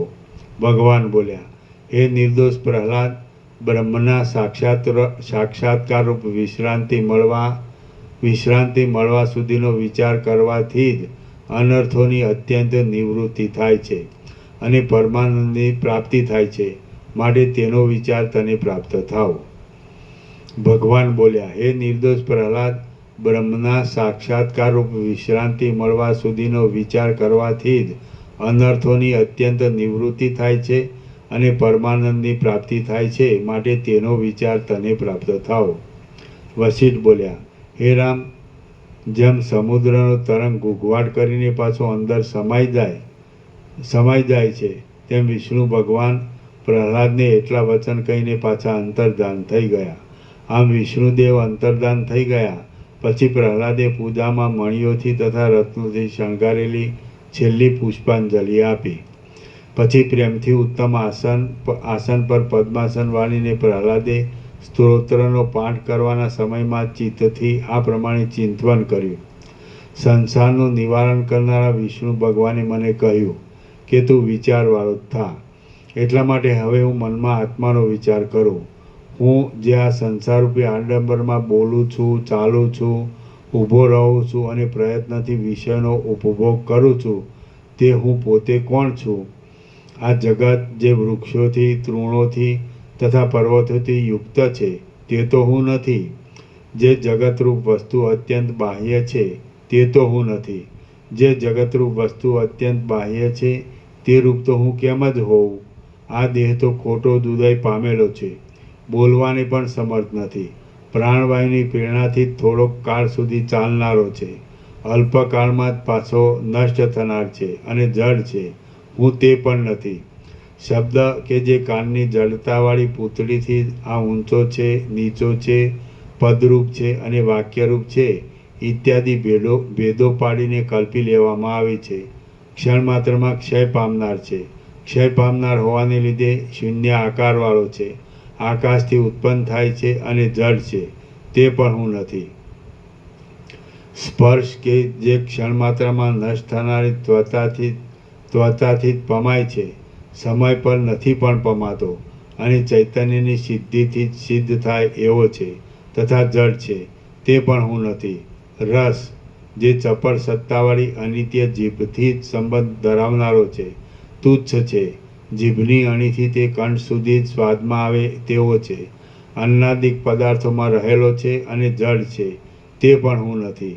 રૂપ કે જે ક્ષણ માત્રમાં નષ્ટ થઈ જનારા દ્રવ્ય અને ચક્ષુને જ અધીન છે, ક્ષય પામનાર છે, કેવળ દ્રષ્ટાના જ ઉપભોગને માટે હોવાથી ગૌણ છે અને જડ છે, તે પણ હું નથી.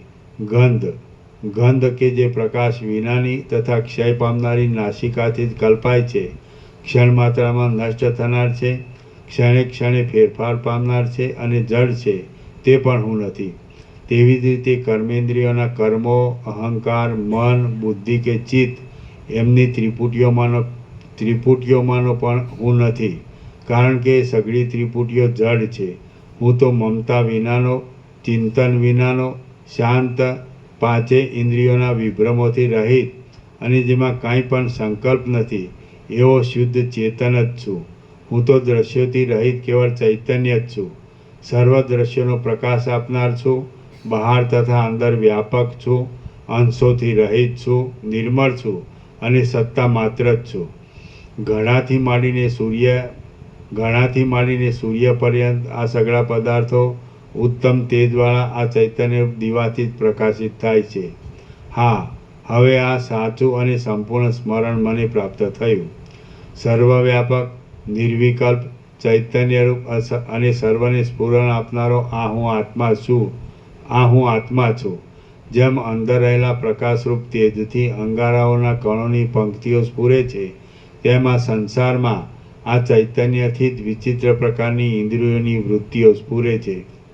જેમ વ્યાપ્ત થયેલા સૂર્યના તાપથી ઝાઝવાના પાણી સ્ફુરે છે, તેમ સર્વવ્યાપક આ ચૈતન્યથી જ વિચિત્ર પ્રકારની ઇન્દ્રિયોની પંક્તિઓ સ્ફુરે છે. જેમ વસ્ત્રોનું શ્વેત આદિ રૂપો હોવાનું દીવાથી સિદ્ધ થાય છે, તેમ પૃથ્વી આદિ પદાર્થોનું પદાર્થપણું આ ચૈતન્યથી જ સિદ્ધ થાય છે. જેમ અરીસો સઘળી વસ્તુઓના પ્રતિબિંબોનું સ્થળ છે, તેમાં આત્મા જ સઘળા પ્રાણીઓના દેહ, ઇન્દ્રિય આદિ અનુભવોનું સ્થળ છે. આ એક નિર્વિકલ્પ ચૈતન્યરૂપી દીવાના અનુગ્રહથી જ સૂર્ય ઉષ્ણ છે, ચંદ્ર શીતળ છે, પર્વત ઘનરૂપ છે અને બળ દ્રવરૂપ છે. જળ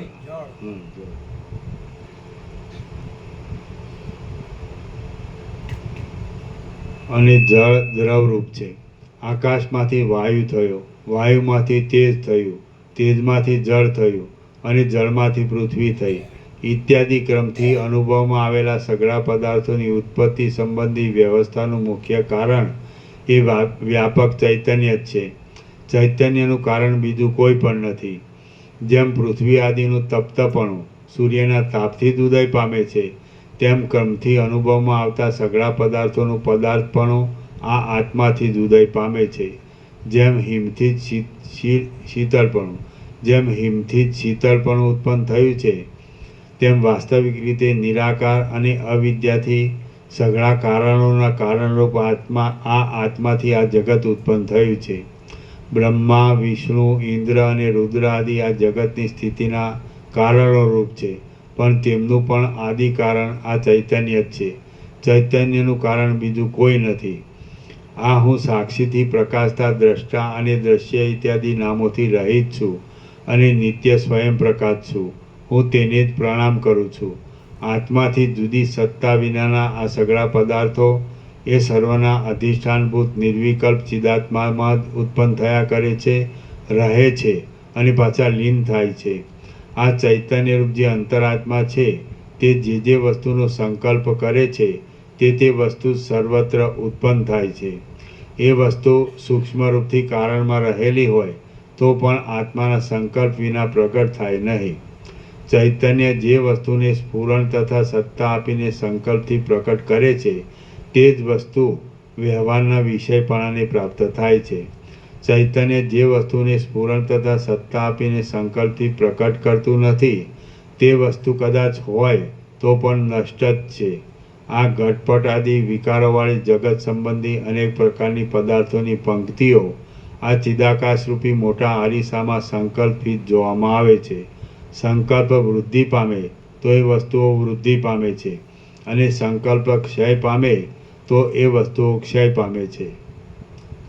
જેમ સૂર્યનું પ્રતિબિંબ અનિર્વચનીય છે તેમ આત્મામાં રહેલું આ કાર્ય કારણરૂપ જગત પણ અનિર્વચનીય છે. આ ચૈતન્ય જો કે સઘળા પ્રાણીઓને અદૃશ્ય છે તો પણ જેમનું ચિત્ત ગલિત થયું હોય છે તેમને તે દ્રશ્ય છે. મહાત્મા પુરુષો જ આ અતિ નિર્મળ પરમ ચિદાકાશને જુએ છે. મહાત્મા પુરુષો જ આ અતિ નિર્મળ પરમ ચિદાકાશને જુએ છે. વ્યવહારોરૂપી ભ્રમરોવાળી અનેક દ્રશ્યરૂપી આ સુંદર મંજરી આ આત્મારૂપી વૃક્ષમાંથી ઉદય પામે છે. જેમ વિચિત્ર પ્રકારના વૃક્ષ તથા ઝાડાવાળી વનોની પંક્તિ પર્વતમાંથી ઉદય પામે છે તેમ આ સંસારરૂપી ચપળ રચના આ ચૈતન્યમાંથી જ ઉદય પામે છે. બ્રહ્માંડમાં રહેનારા બ્રહ્માથી માંડીને તે તૃણ પર્યંતના પદાર્થમાં જે સત્તા અને સ્ફુરણ છે તે આત્મામાં જ છે. માટે સર્વમાં આ એક જ ચિદાત્મા પ્રકાશે છે. આ હું એક જ છું, સર્વમાં વ્યાપક છું અને સઘળા સ્થાવર જંગમોની અંદર અનુભવ રૂપે રહ્યો છું. હું જે ચૈતન્ય છું તેના જ આ સંખ્યા આદિથી રહિત એવા સ્થાવર જંગમ નામના ઘણા શરીરો છે. મારાથી અન્ય કોઈ અનુભવ ઘટતો નથી. એથી હું આ એક જ સ્વયંપ્રકાશ અનુભવરૂપ છું. દ્રષ્ટા, દર્શન અને દ્રશ્ય આદિ સઘળી ત્રિપુટીઓ મારાથી જ પ્રકાશે છે. માટે સર્વના હસ્તોથી હું હજારો હસ્તોવાળો છું અને સર્વના નેત્રોથી હું હજારો નેત્રોવાળો છું. સર્વના હસ્તો એ જ મારા હસ્તો છે અને સર્વના નેત્રો એ જ મારા નેત્રો છે. આ હું જ આકાશમાં સુંદર સૂર્યરૂપી વિહાર કરું છું અને હું જ આકાશમાં વાયુરૂપી વિહાર કરું છું. સર્વ અવયવોમાં શ્યામતાવાળા શંખ, ચક્ર તથા ગદાને ધારણ કરનારા અને સંપૂર્ણતાવાળા સઘળા સૌભાગ્યની પરાકાષ્ઠારૂપ આ વિષ્ણુ સ્વરૂપે હું જ જગતમાં વ્યવહાર કરું છું. કમળરૂપી આસન પર બેસનારા, નિર્વિકલ્પ સમાધિમાં રહેનારા અને પરમ આનંદને પ્રાપ્ત થયેલા બ્રહ્મારૂપે હું એ જ વિષ્ણુની નાભીમાં ઉત્પન્ન થયેલો છું. હું જ ત્રિનેત્ર મૂર્તિથી ગૌરીના મુખ કમળને ચુંબન કરનારો ભ્રમર છું. જેમ કાચબો પોતાના અંગોને સમેટી લે છે તેમ હું જ સૃષ્ટિના અંત સમયે આ જગતને સમેટી લઉં છું. જેમ તપસ્વી પૂર્વના ક્રમથી પ્રાપ્ત થયેલા પોતાના મઠને પાળે છે તેમ હું જ મન્વંતરના ક્રમથી પ્રાપ્ત થયેલા આ ત્રૈલોક્યના સઘળા રાજ્યને ઇન્દ્ર રૂપે પાળું છું. સઘળા દેહોને ધારણ કરનારા હોવાને લીધે સ્ત્રી પણ હું જ છું, પુરુષ પણ હું છું અને વૃદ્ધ પણ હું છું.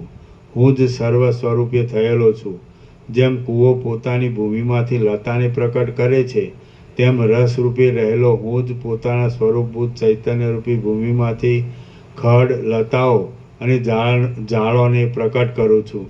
જેમ બાળક પોતાની રમતને માટે કાદવનું રમકડું બનાવે છે તેમ મેં મારી લીલાને માટે આ જગતના આડંબરરૂપી રમકડું બનાવ્યું છે.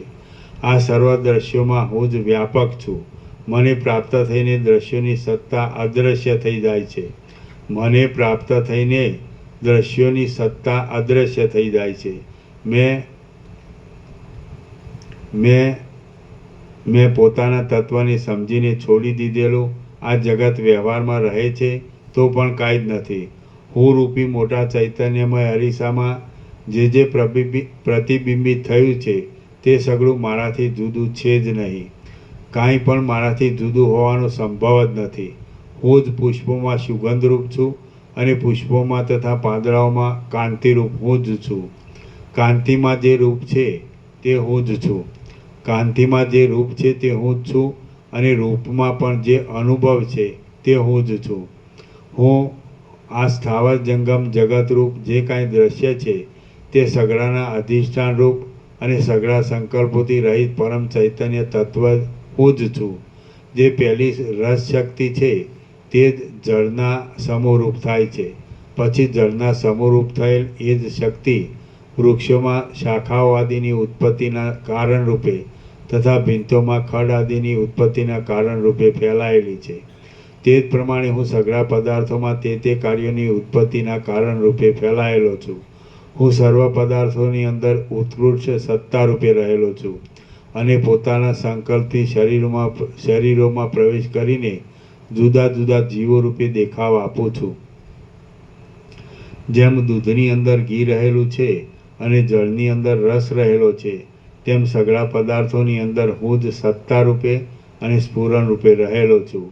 જેમ ખડ, કાષ્ઠ તથા ઢેફા આદિ સઘળું પૃથ્વીમાં રહેલું છે, તેમ ભૂત, ભવિષ્ય અને વર્તમાન કાળનું આ જળ જગત મારા સ્વરૂપમાં જ એક ભાગમાં રહેલું છે. સઘળી દિશાઓના અવકાશોમાં ભરપૂર રહેલો, જરા પણ સંકોચરૂપી વિભ્રમથી રહિત, સર્વમાં રહેલો અને સર્વનો કરતા હું જ વ્યષ્ટિ રૂપે તથા સમષ્ટિ રૂપે રહેલો છું. અહો, શસ્ત્રોથી દેવોનો નાશ કર્યા વિના જ અને ઇન્દ્રને બાંધી લીધા વિના જ આ જગતનું અપૂર્વ અને વિસ્તીર્ણ રાજ્ય વગર માગે મને મળી ચૂક્યું. અહો, શસ્ત્રોથી દેવોનો નાશ કર્યા વિના જ અને ઇન્દ્રને બાંધી લીધા વિના જ આ જગતનું અપૂર્વ અને વિસ્તીર્ણ રાજ્ય વગર માગે મને મળી ચૂક્યું. અહો, હું અત્યંત વિશાળ સ્વરૂપવાળો છું. જેમ કલ્પના અંતે પવને ચલાયમાન કરેલો પ્રલય સાગર પોતાનામાં સમાય નહીં, તેમ હું પણ પોતાથી પોતામાં સમાતો નથી. જેમ પોતાથી સમાય નહીં તેમ હું પણ પોતાથી પોતામાં સમાતો નથી. જેમ ક્ષીરસાગરમાં ફરનારો અલ્પ ગતિવાળો સર્પ ક્ષીરસાગરના અંતને પામે નહીં, તેમ સ્વસ્થ અને અંદર પોતાની મેળે જ નિરતિશય આનંદરૂપે અનુભવમાં આવેલા મારા સ્વરૂપમાં રહેલો હું મારા સ્વરૂપના અંતને પામતો નથી. આ મારા સ્વરૂપમાં કલ્પાયેલી બ્રહ્માંડરૂપી ગુફા તો બહુ જ નાની અને સાંકડી છે, કારણ કે જેમ હાથી બીલામાં સમાય નહીં, તેમ મારું વિસ્તીર્ણ સ્વરૂપ આ બ્રહ્માંડમાં સમાતું નથી. મારું રૂપ બ્રહ્મલોકથી પેલી પાર અને બ્રહ્મલોકની પણ ઉપર રહેલા સઘળા તત્વોની પણ પેલી પાર આગળ વધતું જાય છે. તે હજી સુધી પાછું વળતું નથી. વાસ્તવિક વિસ્તારની આ આગળ વધતા જવારૂપે કલ્પના છે એમ સમજવું. આટલા કાળ સુધી આ દેહાદી હું છું એવી ખોટી કલ્પના મને ક્યાંથી થઈ હતી? આટલા કાળ સુધી આ દેહાદી હું છું એવી ખોટી કલ્પના મને ક્યાંથી થઈ હતી? હું કે જે છેડા વિનાના આકારવાળો છું તેનું એ કલ્પનાથી તો સ્વલ્પપણું થઈ ગયું હતું. આ તું છે અને આ હું છું એ તો ખોટી ભ્રાંતિ જ છે. દેહ કોણ છે? અદેહ કોણ? મૂવો કોણ છે? અને જીવતો પણ કોણ છે? કશું નથી. જો દેહ તથા પ્રાણ સિદ્ધ થાય તો જ એ સઘળું સંભવિત છે, પણ દેહ તથા પ્રાણ પોતે મુદ્દલ સિદ્ધ જ થતા નથી. બિચારા મારા બાપ દાદાઓ ક્ષુદ્ર બુદ્ધિવાળા જ હતા કે જેઓ આ બ્રહ્મ વિદ્યારૂપી ચક્રવર્તીપણાને ત્યજીને સંસારની ભૂમિકાઓમાં જ રમ્યા હતા. બ્રહ્મપણાથી ઉન્નતિ પામેલો અને ભરપૂરપણાવાળો આ મોટો વિચાર ક્યાં અને ભયંકર આશાઓને લીધે સર્પો જેવા ભયંકર રાજ્યના વૈભવો ક્યાં? અનંત આનંદનો ઉપભોગ આપનારો અને પરમ ઉપશમથી શોભનારો આ શુદ્ધ ચૈતન્યમય વિચાર સઘળા વિચારોથી ઉત્કૃષ્ટ છે.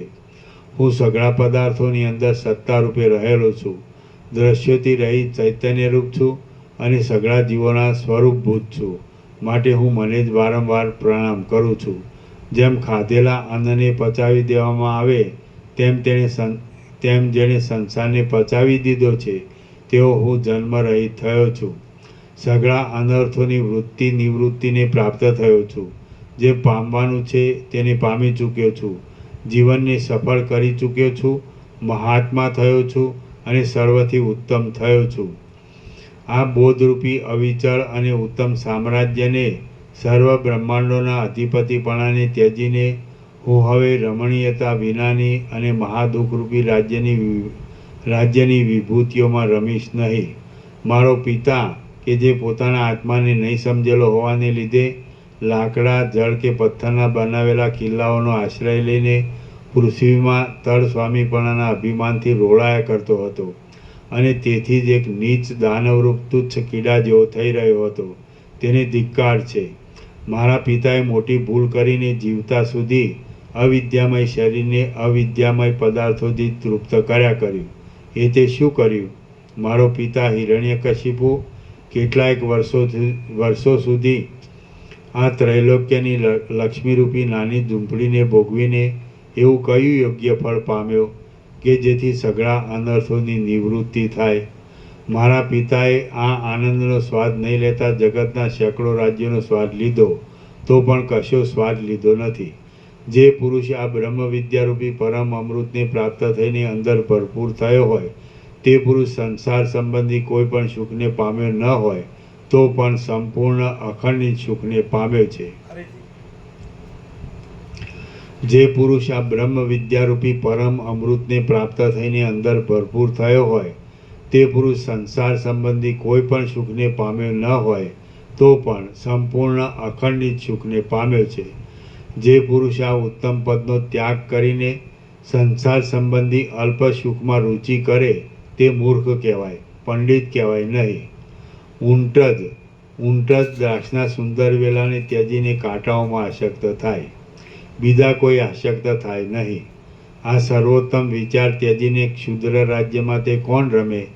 કયો સમજુ પુરુષ શેરડીના રસને છોડીને કડવા લીમડાનો રસ પીવે? મારા સઘળા બાપદાદાઓ મૂર્ખ જ હતા, કારણ કે તેઓ આ વિચારને ત્યજીને રાજ્યના સંકટમાં જ રમ્યા હતા. આ જ્ઞાન સંબંધી શીતળ વિચારો ક્યાં અને દેહાદિક ભોગ્ય પદાર્થોમાં અહંતા મમતાઓ ક્યાં? પ્રફુલ્લિત નંદનવનના પ્રદેશો ક્યાં અને સૂર્યના કિરણોથી બળેલા નિર્જન દેશના પ્રદેશો ક્યાં? જેથી રાજ્યની ઈચ્છા પણ કાંઈ રહે નહીં તેવું સઘળું સંપૂર્ણ સુખ આ ચૈતન્યમાં છે. તો એ ચૈતન્ય તત્વનો અનુભવ શા માટે કરવો નહીં? ચૈતન્ય જ કે જે સર્વમાં રહેલું છે, સ્વસ્થ છે, સમ છે, નિર્વિકાર છે અને સર્વરૂપ છે.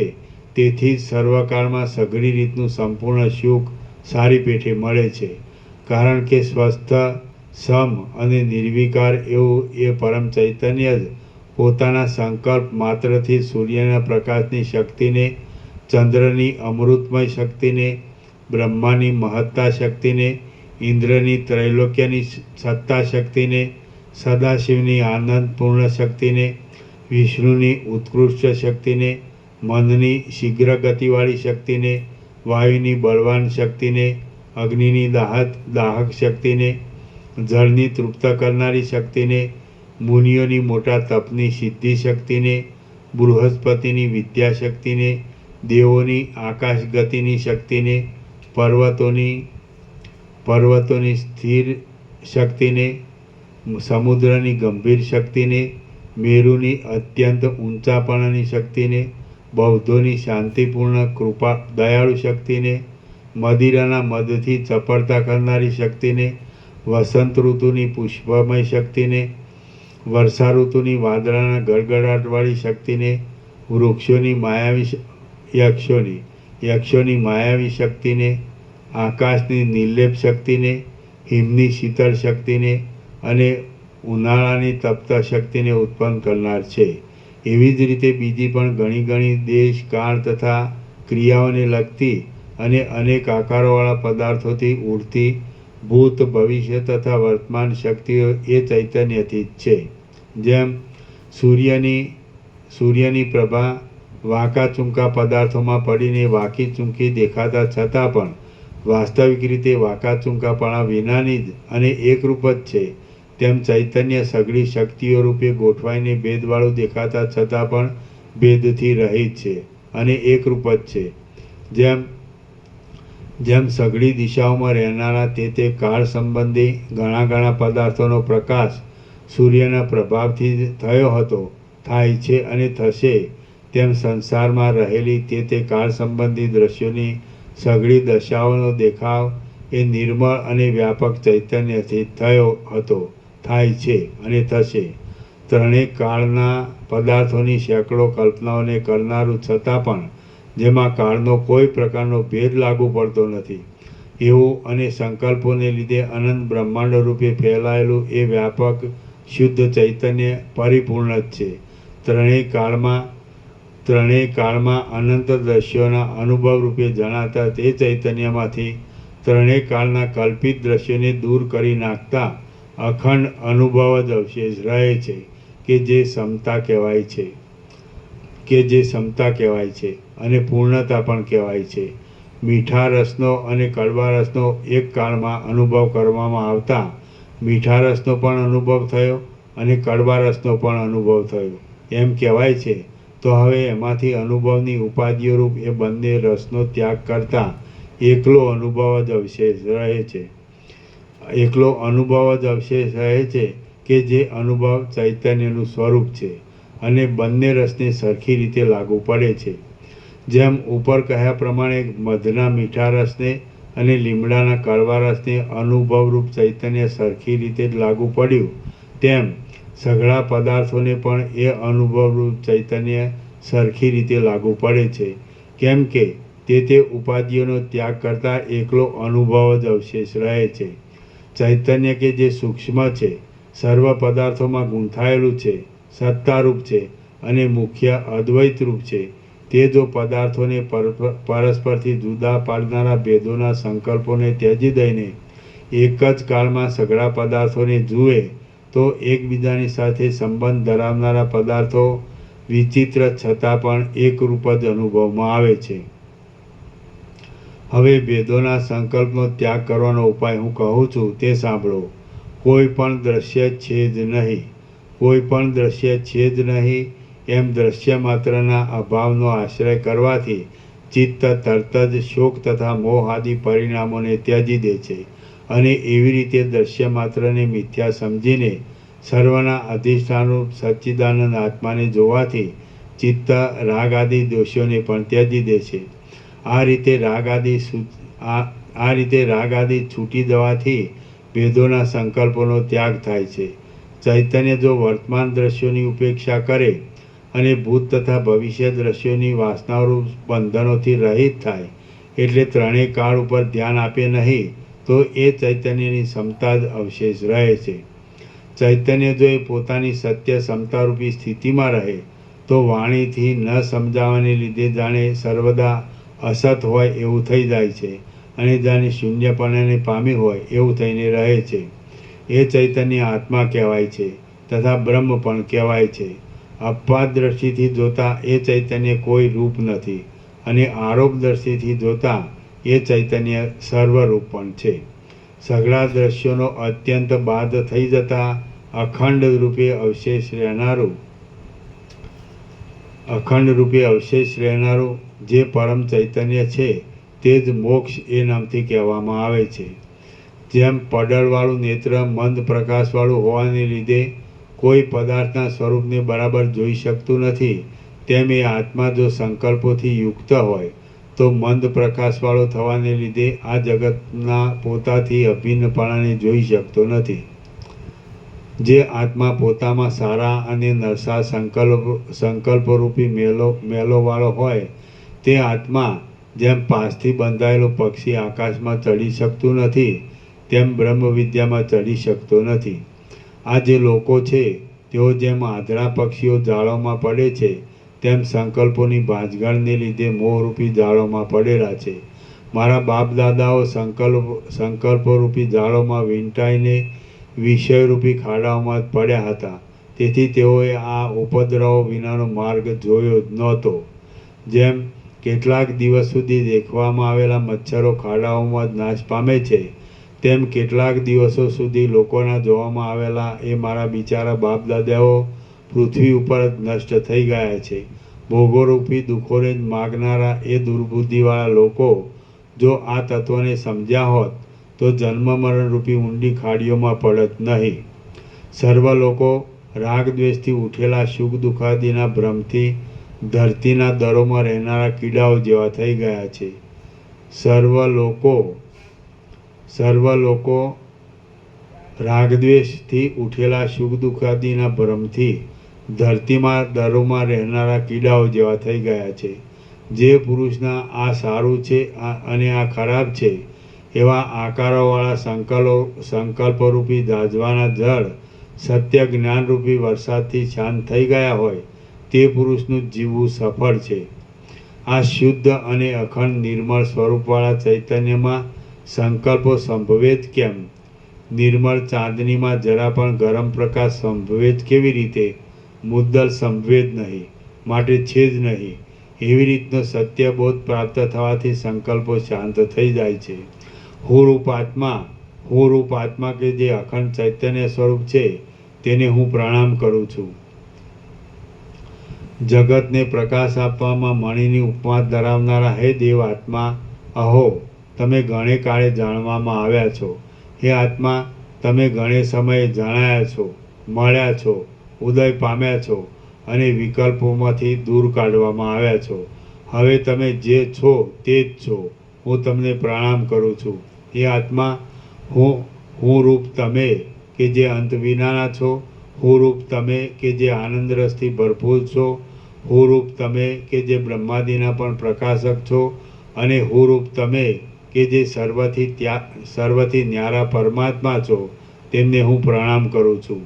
મારું પોતાનું સ્વરૂપ કે જે સંકલ્પરૂપી આવરણ ટળી જવાને લીધે વાદળાવરૂપી આવરણ વિનાના પૂર્ણચંદ્ર જેવું થયું છે, પોતાના જ આનંદ રસથી ભરપૂર બીજા કોઈના પણ આધાર વિના પોતાથી જ રહેલું છે, સ્વયં પ્રકાશ છે અને સ્વતંત્ર છે, તેને હું પ્રણામ કરું છું. શ્રી યોગ વાસિષ્ઠ મહારામાયણમાં ઉપશમ પ્રકરણનો પ્રહલાદ આત્મોપદેશ યોગ નામનો સર્ગ 34મો સમાપ્ત. ઓમ ઓમ ઓમ.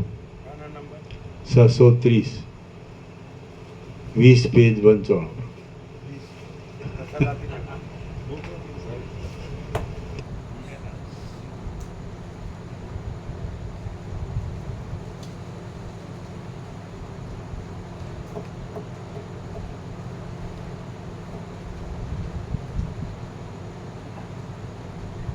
પ્રસાદ આપી દે.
આખી જિંદગી ન કરવાનું કર્યું એ નથી થતું, અને 20 પેજ વંચાણા એવું થાય છે.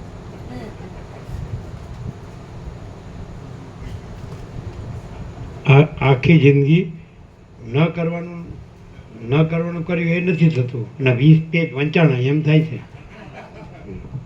આખી જિંદગી ન કરવાનું કર્યું એ નથી થતું અને 20 પેજ વંચાણા.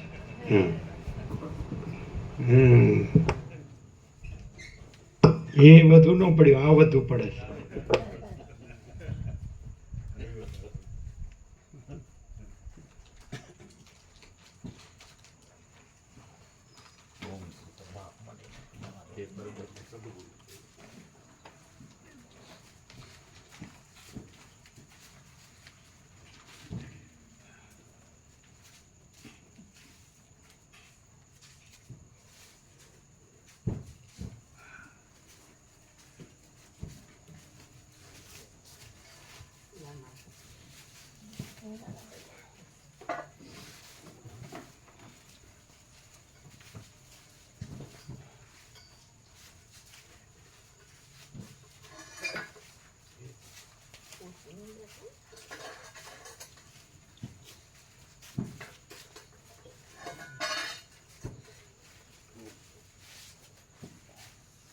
પ્રસાદ બધા લઈ લીધો કે બાકી છે?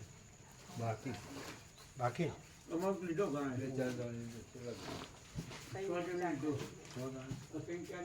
છે ને ફૂલ?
એટલે એનો અર્થ એવો થાય કે 25 પેજને 3 કલાક ન લાગે?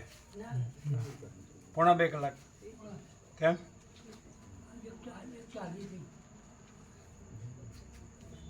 આ પોણા 2 તો 2 કલાક, વધારે ના થાય. પણ 3 રાખ્યો તો વચ્ચે પ્રકાશ થાય. 2 થાય તો ભલે, 2.5 થાય તો ભલે, 3 થાય તો ભલે, પણ થઈ જાય ઇઝી.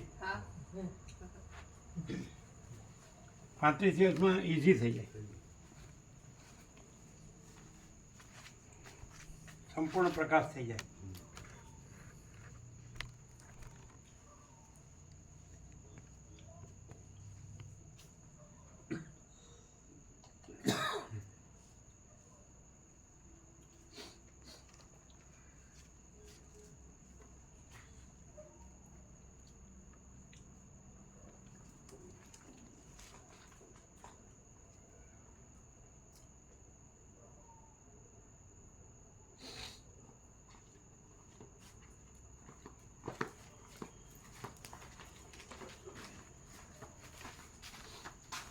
આ બાજુ ને અહીંયા લાઈટ હતી, બંધ થઈ ગઈ નહીં? અહીંયા નથી એટલામાં? પહેલેથી આમ જ છે. હે? આમ જ છે પહેલે. ના, અહીંયા અમે જોઈતી પહેલાં આટલામાં. અહીં નહોતી? તો વૃક્ષ વધ્યું હોય તો અહીં છાંયો નહોતી થયો. આ બાજુ નથી?